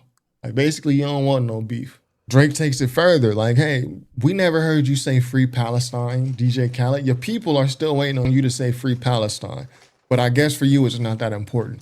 It is a very personal diss considering what's going on in that region and also considering the context of Drake being Jewish and Khaled being Palestinian. Probably one of the more personal shots on this entire album. DJ Mustard even caught a stray on the song Too Hard for the Radio. Must have heard about us, gotta catch up to the slabs. Yeah, ain't had one since me and YG rap. He says Mustard ain't had a hit since me and YG rapped. So Drake is referencing the song Who Do You Love? YG featuring Drake, produced by DJ Mustard, and it was a hit record. Rack City, bitch, we remember that. Damn, you should try and get back to that. He's saying like, yo, Rack City, remember those songs, Mustard, that you did 10, 15 years ago? Didn't Mustard do Not Like Us? That was confusing. You should get back to making songs like that because you don't have any hits recently. DJ Mustard is catching a stray because he produced Not Like Us. Dr. Dre even catches a stray because he was at the Pop Out show and he helped Kendrick Lamar open the song Not Like Us. I suspect people. If Drake took out the AK, maybe he'd be in jail. Just based off the name that it spells. Drake is looking at Dr. Dre and Kendrick like, hey, how are y'all accusing me of evil acts when you got Dr. Dre on stage with you, who has been accused of many more evil acts? Heard they got special places in hell for niggas joking about evil when they did it themselves. And he picked me up, lifted me up off the ground. By your hair. By my hair. Slammed me up against the brick wall. He continued to assault me in the women's restroom. You sexually assaulted? I'm not comfortable talking about everything right now.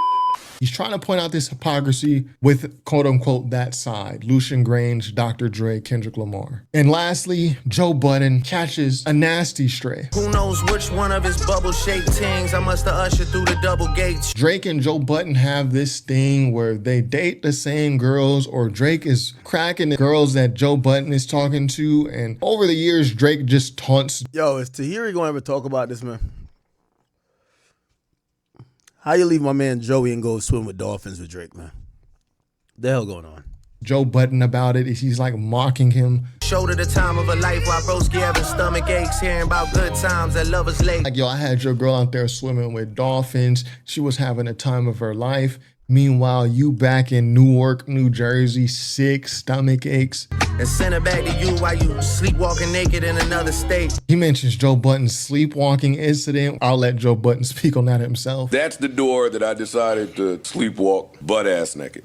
You'll let us see another day. And even if you don't, it's just another day. Then he goes on to basically say, Joe Budden, your life is completely worthless. This whole little scheme is set up by Drake saying like, yo, I had your girl. We was loving on each other. You was sick. Then he goes, oh, but it's okay. You'll live to see another day, though.